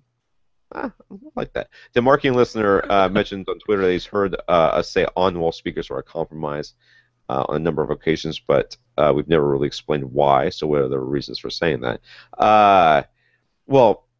Let's just fire back and forth. Number one, cabinet size. To make an on-wall speaker, you just physically cannot make a speaker large enough to do a lot of what you want a speaker to do, especially if you're looking for like a bookshelf or type of speaker. The compromise there is that in order to make it small enough to be on wall, to make it something that people actually want to purchase, you usually lose out on a lot of that cabinet, internal volume. Therefore, you can't have as much bass. Go. The big one to me is increased boundary effects. You are putting the speaker as close to a boundary as you possibly can. You are putting it on the wall. And you'll notice that for standard in-room speakers, ones that are either just freestanding tower speakers or ones that go on a speaker stand, you'll see the recommendation is try and get them away from the walls. Why? To reduce boundary effects. What is the boundary effect? When I was talking about subwoofers and how the woofer goes out, it pushes the air outward, then the woofer goes back into the cabinet, it sucks the air back in, but the air doesn't go in a laser beam just in front of the speaker, it wraps around the body of the speaker. So this is happening at slightly higher frequencies too. So you can imagine that your mid-bass, your bass, even some of the lower mid-range, if your speaker is right on the wall, all of a sudden you've created a scenario where the distance between the boundary and the front part of the speaker is so short that higher and higher frequencies start getting reinforced or canceled because you have this back wave that comes back, hits the wall, bounces off, combines with the sound that's coming directly out of the speaker. So you're just amplifying the boundary effect by having the speaker on the wall, and that's a compromise. Yeah, speaker manufacturers will tell you that they account for that. And they do to a certain extent, but it's still it's a compromise. Usually the way they try to compensate for it is by having it play nothing below 120 hertz. You'll find a lot of on-wall speakers that play nothing below 120 hertz. So placement and positioning, you are seriously limiting yourself when you have to put a speaker on a wall, and where you want to put it. You end up having to have a speaker that plays very good off axis because you cannot point it towards you. You cannot change the toe in. You cannot change a lot of these things. And too many people put them much too high or much too close together, especially if they have them flanking a TV. So then you end up having a tiny sweet spot because of it. So you end up with placement issues that you just have so much more variation so much more ability to change where something is with a speaker that's on a stand or a floor standing. Yep. Oh, you don't have another one? We just got Oh, three? okay. Well, I'll mention that the wall itself is a baffle. It's a big baffle. You'll notice that with speakers, especially most speakers today, one of the things they're trying to do is make the front face of the speaker itself be as narrow as possible. They're trying to get the sides of the speaker as close in to the drivers as they can, and that is to reduce the size of the baffle, the front of the speaker acting as a baffle. And this, again, is coming back to how sound waves reflect and interact, and on the speaker itself, how they diffract once they hit the edges of the speaker and start bouncing off and scattering in all sorts of weird ways and creating little eddies like little pools of water would once they hit something and bounce off a corner. So by having them right up against the wall there, you've just created this gigantic baffle in between your two speakers with hardly any distance between them, which means you're getting a whole bunch of weird sound wave interference that ideally wouldn't be there. From personal experience, hanging speakers on walls, especially if they're using some sort of proprietary hanging technology, is an exercise in frustration. I've used a number of different ones, and you're just constantly fiddling with them because of rattling or something weird going on. Like the ones I've got on the walls, sometimes I just want to rip them off the wall and throw them away because they irritate me so much. But once you get them up there, you're like, oh god, now I've just got a bunch of holes in my wall and I'm kind of stuck with them. You end up with this thing that adds a level of difficulty that doesn't need to be there.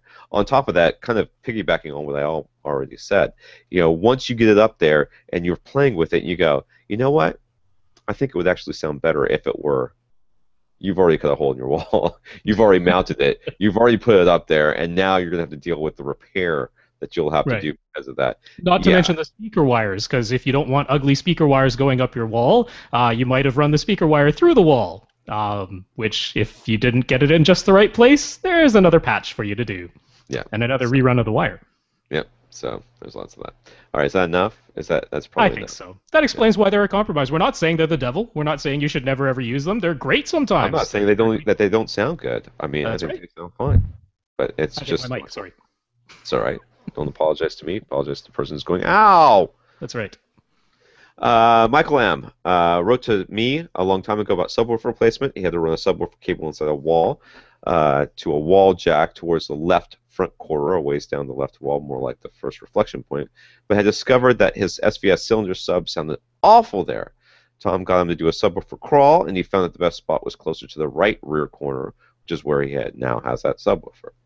He's thinking about adding a second sub, and he's heard us say several times to put the second sub diagonally across from the first if the midpoints of opposing walls aren't available. But that would actually mean that his second subwoofer would be back to that original spot where it sounded awful in the main seat. That's a good question. So would he actually hear any benefit from having the second subwoofer in his main seat? Or is the second subwoofer only benefit the rest of his room? He does have 2 rows of seats, so the rest of his room is actually quite a few chairs. Yeah. It's a really good question. So let's paint the picture again. So he put a sub into place, and he figured out that it sounded weird, and he didn't like it. So he does a subwoofer crawl, and he puts it in a different place. Well, now he's going to buy a second subwoofer, and in order for it to be mirrored into the, like we say, to put it to the, the bizarro world version of that room on the other side, it's going to be right back in that first place, which sounded bad. So he shouldn't put something back into the place that sounds bad, right? That makes sense. That makes sense. But this is subwoofers. Nothing with subwoofers makes sense, okay? Because you're not putting it in that place. But you are. No, but you're not. Because what you're really doing is you're creating a virtual subwoofer. And the virtual subwoofer is in between those two things. Okay? So yes, even though you've got a subwoofer in the good spot and a subwoofer in the bad spot, which you really have now is not 2 subwoofers, but you've created a virtual subwoofer in the middle of those 2 things.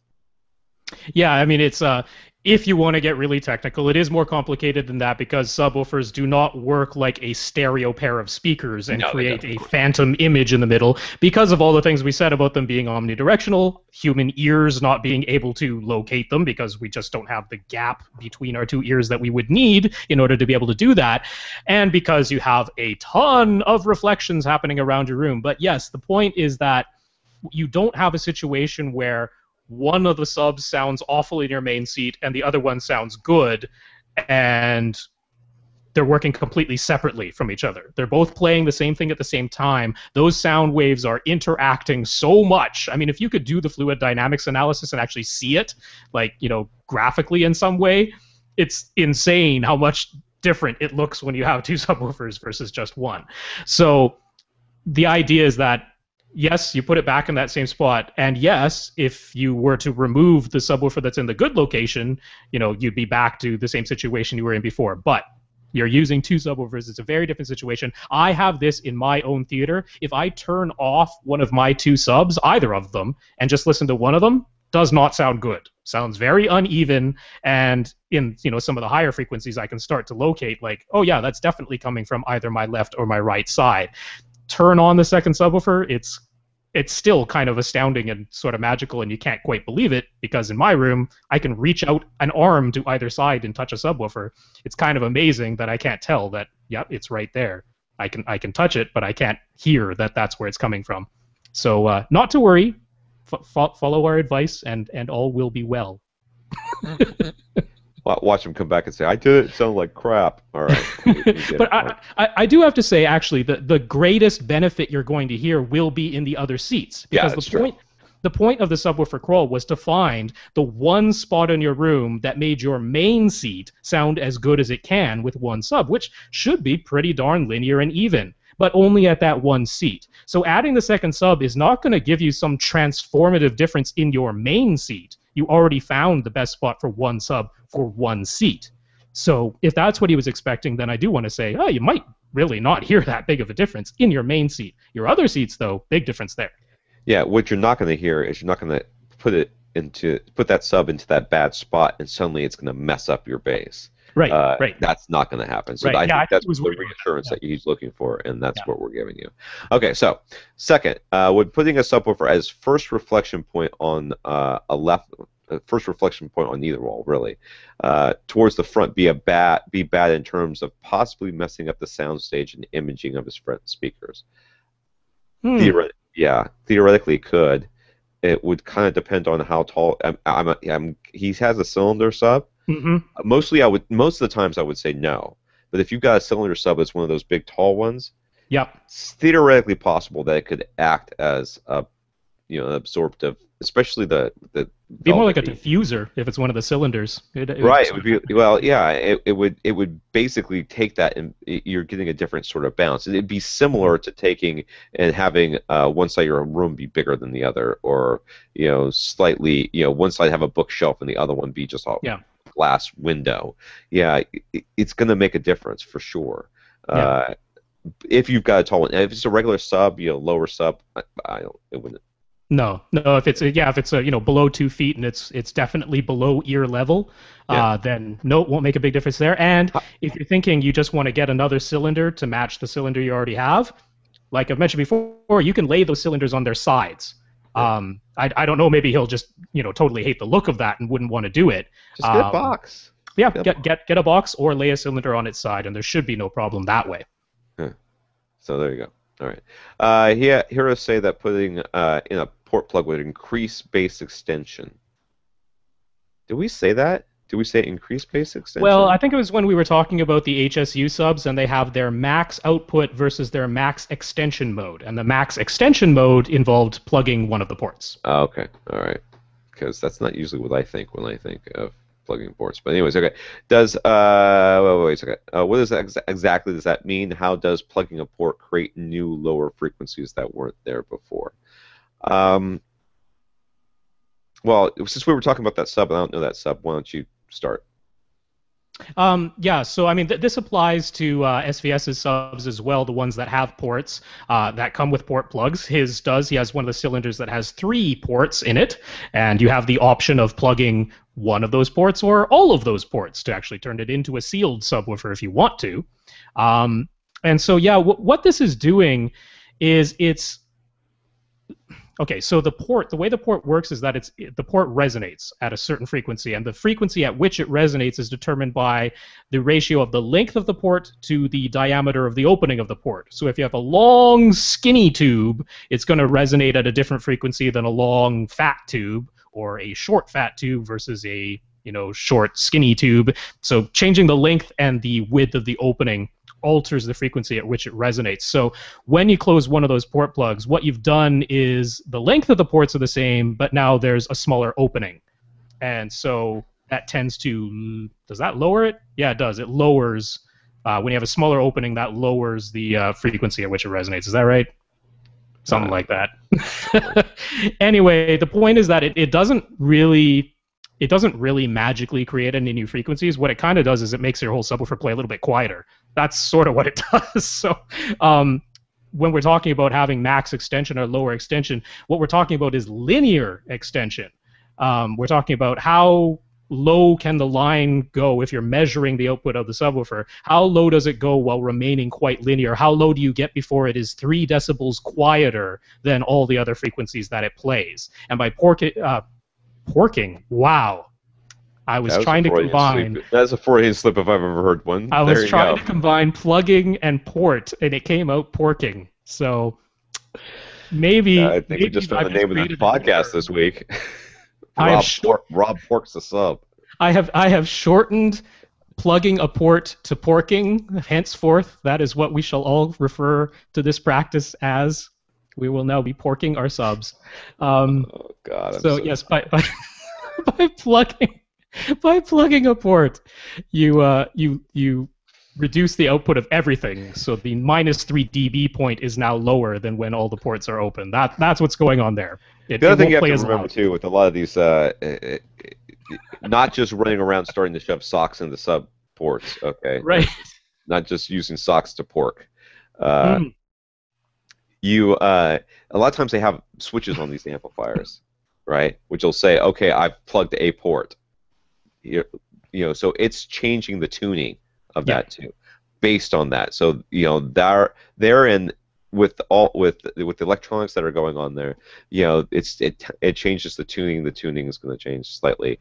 That will allow it to, basically like Rob's saying, you're not getting as loud an output. So it brings down some of those frequencies that were higher than the low point that was before, brings them down in volume, but the low stuff is still the same. Therefore, it gives you another dB or another hertz or two at the low end. Was it there before? It was there before. Mm-hmm. It just wasn't as loud. So that's how it kind of works. Yeah. So I guess we're on this fourth one now. Is that right? Yep. All right, 4. His SVS cylinder has 3 ports and came with some foam plugs. How does he actually install the port plugs? Does it matter which of the 3 ports get plugged? Porked. Does he put the foam in as far as possible? You're ruining this question for me, Rob. How does he get the plug back out if he doesn't like the results? Oh, Jesus. Lube. Basically, no. I don't lube your sub. Don't do that. That would be though worth the price of admission if during like a really good bass hit, all the 3 port plugs just come shooting out.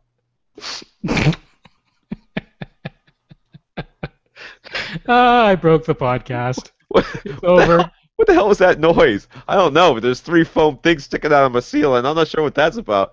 Good night, folks. It's the end of the internet. I'm sorry. So have you used the port plugs on yours? I have. Mine are in fact sealed. I've plugged all 3 ports on mine because my room is tiny. I do not need the output. The one time, yeah, no doubt. The one time I've used port plugs, it wasn't with an SVS sub, so I can't speak directly to the sub. I'll let Rob do that. But generally speaking, you put them in as far as they'll go and stop. I mean, don't get aggressive with it. Yeah, so I mean, in the case of the SVS ones with the cylinders, it doesn't matter. It doesn't matter which of the 3 ports you plug. that totally doesn't matter. I would think it would. No, doesn't matter with their ported box versions either. I mean, normally people put it in the middle one on the ported version because it just looks symmetrical that way, but totally doesn't matter on that front. As far as how far do you stuff them in, I mean, I just put them in so that they're flush, so that the top of it is flush, so that none of the foam is sticking out. But you don't want to cram it down as far as you possibly can, because there actually is an end to the port on the other end, and you don't want to like put it all the way into the sub and not be able to get it back out, because it literally went out the end of the tube inside of your subwoofer, and you'd have to dismantle it to get it back out. So, I mean, all you're trying to do is plug the port. That's all that matters. You're trying to plug the port so that air no longer moves in and out of that port. That's all you have to do. As far as getting it back out, it's foam. You just put your hand in there, squeeze the foam, grab onto it, and pull it back out. There's nothing to it that way. Slight twisting motions sometimes helps. But talking dirty to it, it doesn't hurt either. Yeah. The only time that it would make a difference on what port if you think about it this way, it's all going to the same space. Okay? Yeah.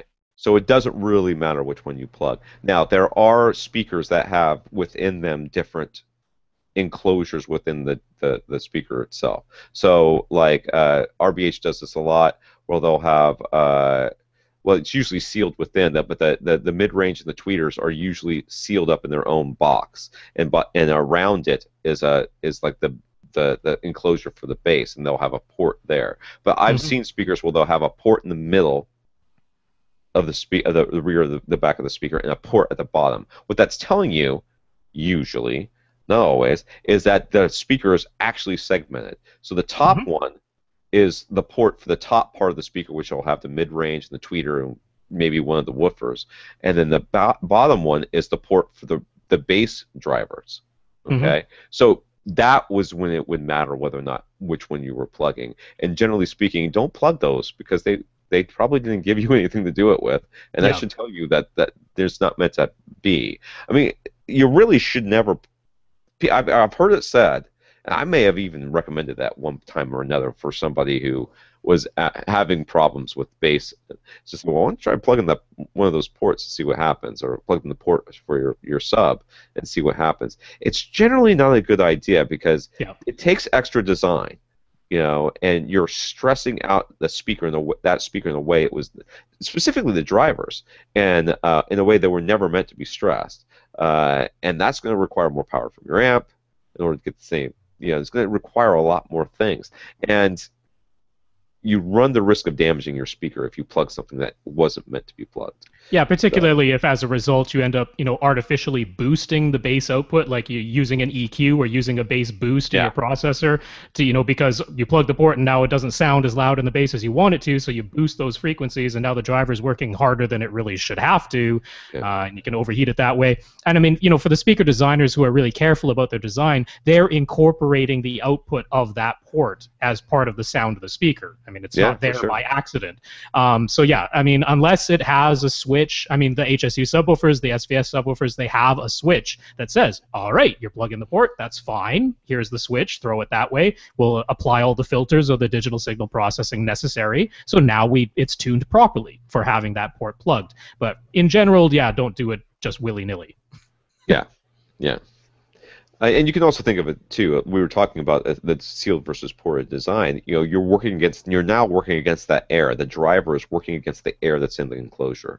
The air is no longer freely moving in and out of a port. It's staying there. So when it's pulling in, you're creating a high pressure area, and when it's pushing out, you're creating a vacuum. Well, if you incorporate that into your design and your driver is spec'd so that it will not be damaged by that, well, then you're fine. But if you're taking a ported design and you plug it, well, then you're asking a driver to do something that it was never really designed. It might be fine. It could be absolutely fine. Or you could overheat your voice coil and melt it. I don't know if it's really worth it, dude. All right, so here we go. Is that all of them? Yeah, okay. Infinite Gary, he's asking why pretty much all of the high-end new displays have mirror-like glossy screens. Last week I mentioned on the podcast that I didn't feel that gloss was a big problem, but Gary's noticing the reflections of lights and things, like being able to see clearly the reflection of a light-colored door that's 15 feet away. Aren't these problems? Why can't we have matte or textured screen finishes? You can, Gary. they just don't make them as much as they used to. Yeah. It's just the sad state of affairs. And the fact is that yes, you can see reflections in my parents' TV, which is now my. There's a big row of windows right next to it. They're shuttered. You know, light comes through all the time. You can see the reflection. If you're sitting on one side, you can see the reflection of people sitting in the kitchen. But as soon as the picture comes on, I don't see any of that anymore. All I see is what's on the screen. It's only a problem when there's nothing on the screen. And guess what? I don't care if there's a reflection then. When you're watching something really dark, like I guess, but you know? it has just once I get into what I'm watching, that doesn't bother me anymore. I don't notice it. So like I said, this is me, and I know Rob was on your side on this one, saying, but for me, it's just never been an issue. Like I've noticed it and I'm gone, oh well, yeah, there's something there, and then the movie comes back on, and I'm like, okay, what were we talking about? Oh yeah, I'm not looking at that anymore. I'm watching this. Yeah, no, I mean, I'm on Gary's side. I know David Katzenmeyer, who reviews TVs over at CNET. He's on Gary's and my side. We don't like mirror-like finishes. I don't like seeing my own reflection staring back at me. I don't like not being able to wear a white T-shirt if I want to while I'm watching TV because I can see the reflection of my own T-shirt in the TV screen. I don't like those things, but I mean, as to why your T-shirt, you you're sitting there with your shirt off, and it's just reflecting back. I wouldn't do that even to myself. White. Even I won't inflict that kind of visual pain on anyone. But yeah, I mean, as to why they do it, generally it's because it tends to make blacks look blacker and contrast look higher under highly bright conditions, such as a showroom floor. They're still doing this silly stuff of trying to make things look good in the showroom or in Costco or in Walmart. That's where they're trying to make it look good, so you'll buy it because you saw it on the shelf. And having the really glossy screens tends to do that. For these screens that don't necessarily have the best black levels or the best shadow detail, it makes them pop.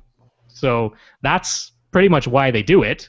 They do it because they tend to sell better, unfortunately, and you have to really go looking for a company that makes matte screens. I mean, Sharp is semi-matte. Vizio tends to use matte screens, so that tends to be what happens. There you go. Speaking of screens, I told you guys that my local Sam's has one of the 4K Samsung 4K ones, and the only thing I've ever seen, the only people I've ever seen stop to look at it, they say, "Well, how come that one doesn't have the same thing on it that all the other ones do?" And then they walked away. like somebody needs to fix that one. It's on the wrong channel. Never give those things. It's also $2,000 more than everything else. Mm-hmm. All right, so Abel, are we gonna do this? We don't have to. We can wrap it up right now, or we can just mention it quickly. Let's mention it quickly. Yes. Nominal impedance ratings on speakers, and trying to figure out if a mid-level AV receiver will be able to power them sufficiently. All right, so generally speaking, with speakers, they have a lot of different specs, but one of them is nominal impedance, and it usually is in the number of either 4 or 8. Sometimes it's not, but it's usually 4 or 8. Occasionally, with like computer speakers, I'll see like computer, but kind of computerish home theater in a box speakers kind of thing. You might see 6, but generally speaking, it's 4 or 8. If your question is trying to figure out if a mid-level AV receiver will be able to power most speakers sufficiently, or which ones sufficiently, anything that says 8 is fine. You'll almost never. I want to say never, but you'll almost never have a problem. Yeah. You gotta look. The only other thing you have to worry about is the size of your room. If your room's huge and you're sitting way far away from them, and you like to listen to stuff really, really loud, well then you're going to run into a problem because you're trying to get a speaker to play very loudly with a mid-level receiver. Now, if it's a really efficient speaker like a Klipsch, that's not going to be a problem. And those are 8 ohm speakers, generally speaking. But if it's a little crappy bookshelf home theater box speaker, well, that thing doesn't want to play loud to begin with, so your AV receiver is going to keep dumping power into it until something breaks. Likely it's going to be your speaker before the receiver. But it's theoretically possible. So, on the other end, are there speakers or impedances that you have to worry about? Well, anytime you dip down to 4 ohm nominal, that's when you start to think about, you really have to think about how loud you're going to listen. You can, an mid-level AV receiver can take a 1 ohm speaker and power it. Can't make it very loud. That's right. But it'll do it. You could barely kind of hear it before things start smoking, but it'll do it. So it's all about volume level, really. So a 4 ohm speaker with most mid-level receivers, when I think mid-level, I'm thinking around $1,000, 600 to 1,200 maybe. That's a mid-level for me. Maybe, yeah, this sounds about right. I don't really worry about 4 ohm speakers with those types of receivers because I generally have been in small rooms and I'm not listening terribly loud most of the time. So, yeah, Rob. Yeah, so I mean, the bigger question here is sometimes we say a speaker is difficult to drive or easy to drive. And we've even sometimes mentioned speakers that have, say, a 4 ohm nominal impedance, but we still say they're easy to drive. Versus we might come across a speaker that has a 6 ohm nominal impedance, but it's hard to drive. Why? So it's definitely not just on that nominal impedance spec. No, sometimes if you're lucky, they'll give you the minimum impedance spec, which means literally the lowest impedance that speaker ever goes to. If you're super duper lucky, they'll tell you what frequency that happens at. Usually they don't do that. But what you're looking for is... Yeah. But what you're looking for is you don't want super duper low impedance. Super duper low impedance means that a ton of current will have to be fed to that speaker in order to get it to play, so that really taxes your amplifier. That really asks for a lot of power to be sent out of that amplifier. Current is much, much harder to deliver. Voltage is easy. You can do whatever you want with the voltage. So, yeah, I mean, look for ones, for example, you might have a speaker that's rated at 4 ohms nominal, but it's very, very steady. It never, ever dips below 4. 4 is as low as it ever goes, and it's a very, very steady impedance. That is an easier to drive speaker because the receiver never has to fluctuate. It never has to deliver suddenly way more current to any particular given frequency. If it's all just very even, then that's easy to drive, even if it's rated at 4 or 6 ohms or something that's below. I mean, 6 ohms is no problem at all. Yeah, I would never worry. That's why it's barely worth mentioning 6 ohms. Yeah. So what we're really worried about is the minimum impedance, and you'll normally notice that the lowest impedance for a speaker will be somewhere in the bass. That's typically it's in the lowest frequencies, which means if you cross over that speaker well above that frequency, that's less of a problem. You're taxing the amp less because by having that crossover set at a higher frequency, you're telling it to not play as loud once it dips down to that lower frequency. So there are ways to get around that as well. There is the whole thing of what they call the electrical phase angle, which I didn't research enough to really talk specifically about. I'll have to do that for next podcast, maybe look into that a little bit more. Basically, it's the same thing, though. You don't want gigantic swings.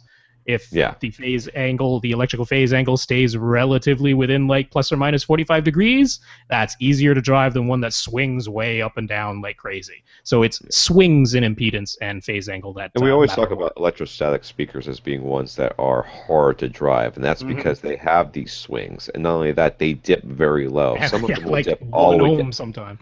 Well, yeah, they'll definitely dip down to 2 ohms.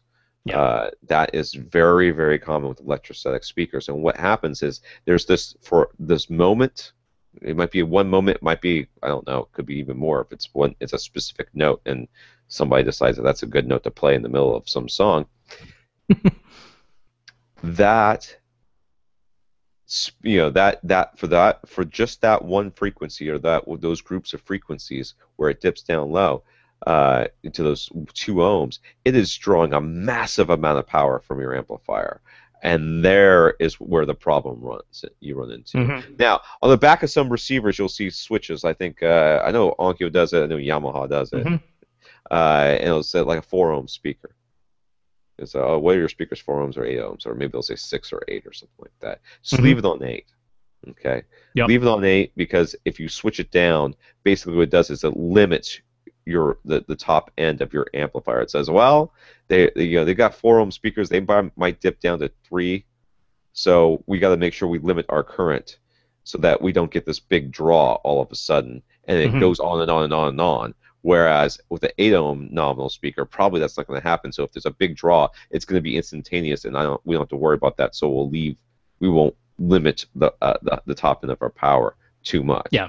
So that's why Gene and Audioholics always recommends to just stay at 8 ohms, and then just be careful. And if you're worried about it, the age-old test is just to put on a movie or music, start listening, and every once in a while get up, walk across the room, put your hand on your receiver. If it's burning hot and it's not an Onkyo, then chances are you've got some you're either playing it too loud or you've got some speakers that are harder to drive than you think, and you need to think about external amplification. Yeah, the last part of easy versus difficult to drive is that sensitivity, the efficiency of the speaker. Because if you have a really, really sensitive, really, really high efficiency speaker, it needs very, very little power to play very, very loud. That's what we talk about with clips. Clips are very easy to drive. They have high sensitivity, like 108 dB sometimes. Yeah. And that means that it doesn't take that much power to get them loud. Yeah. Okay, which is great. Easy to drive.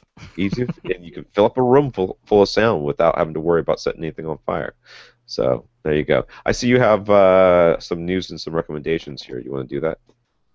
Oh, well, yeah, I already put this up on Facebook. ATI has released some new amplifiers, the 6000 series. These are actually the first new amps they've released in about a decade. They've had the same lineup for a long time over at ATI, so these are their most expensive, biggest, craziest, wackiest, this is as good an amp as we know how to make design. Go anywhere between $4,000 for the 2-channel version up to $8,000 for the 7-channel version. And they require, all of them, even the 2-channel version, 2 20-amp plugs. Because that's the kind of power they're using. Are they using a single toroidal transformer? Nope. All the models have 2 toroidal transformers inside. Okay. All of them. Okay. Yeah. Because it looks like a modular design, and when they do stuff like that, a lot of times I don't prefer that, because you'd rather have one big power supply with tons of headroom for everybody than having a bunch of small ones, one for each channel. Yeah. These have 2 gigantic ones. Yeah, or 2 gigantic ones, what they must have in here. One to dump power to the capacitors, or one to dump power back into the so I don't know what's going on in there. One to power all the fans. Yeah, I like ATI amps, but they certainly can do the job. I swear they make them look like this, so that when they outsource or when they sell their to other people to put your nameplates on there, nobody ever goes, well, you could have just gotten the ATI. Yeah, ATIs have 2 big ass handles on the front of them. Why do they do the handle thing? I never understood that. Who's carrying around 138 pounds? You need something to hold on to. It's ridiculous. Well, I could understand if you put them on the sides, but 2 handles on the front. What are you dropping it into? It's for the rack mounting process, which they even warn you, rack ears cannot hold these, so make sure you also have a shelf beneath it. They made sure to put that in the manual. They're like, we do offer rack ears, but it won't hold the weight of this amplifier. That's stupid. All right, anything else? I'll just quickly mention, I'll put this on Facebook, Anthem. I mentioned Anthem as an amplifier brand that I quite like. They have an FAQ that I found over at their site, which I really, really like, because they're almost curt in their answers, but I find it almost humorously so, because they cut right through it all and just give you the straight answer, and I like their answers. They're very, very forthright about everything they say, so I think it's worth reading through for anyone who might be interested. All right. I'm now looking at it. I should probably end the podcast before I start reading this. Yeah, because we're way over time. Are we really? No, we're not. Yeah. Holy crap! I thought we were like doing so good. Dang it! The switch to Mondays have melted your mind.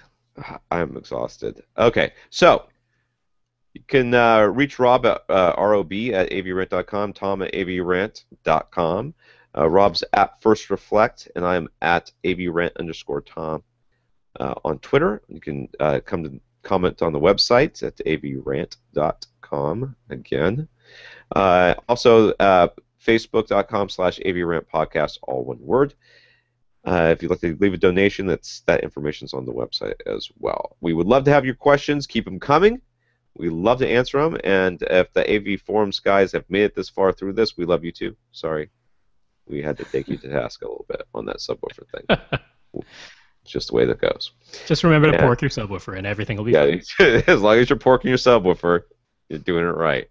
All right, for AV Rant, I'm Tom Mantry. And I'm Rob H. Now go out and listen to something. Start the Hangout in a few, guys.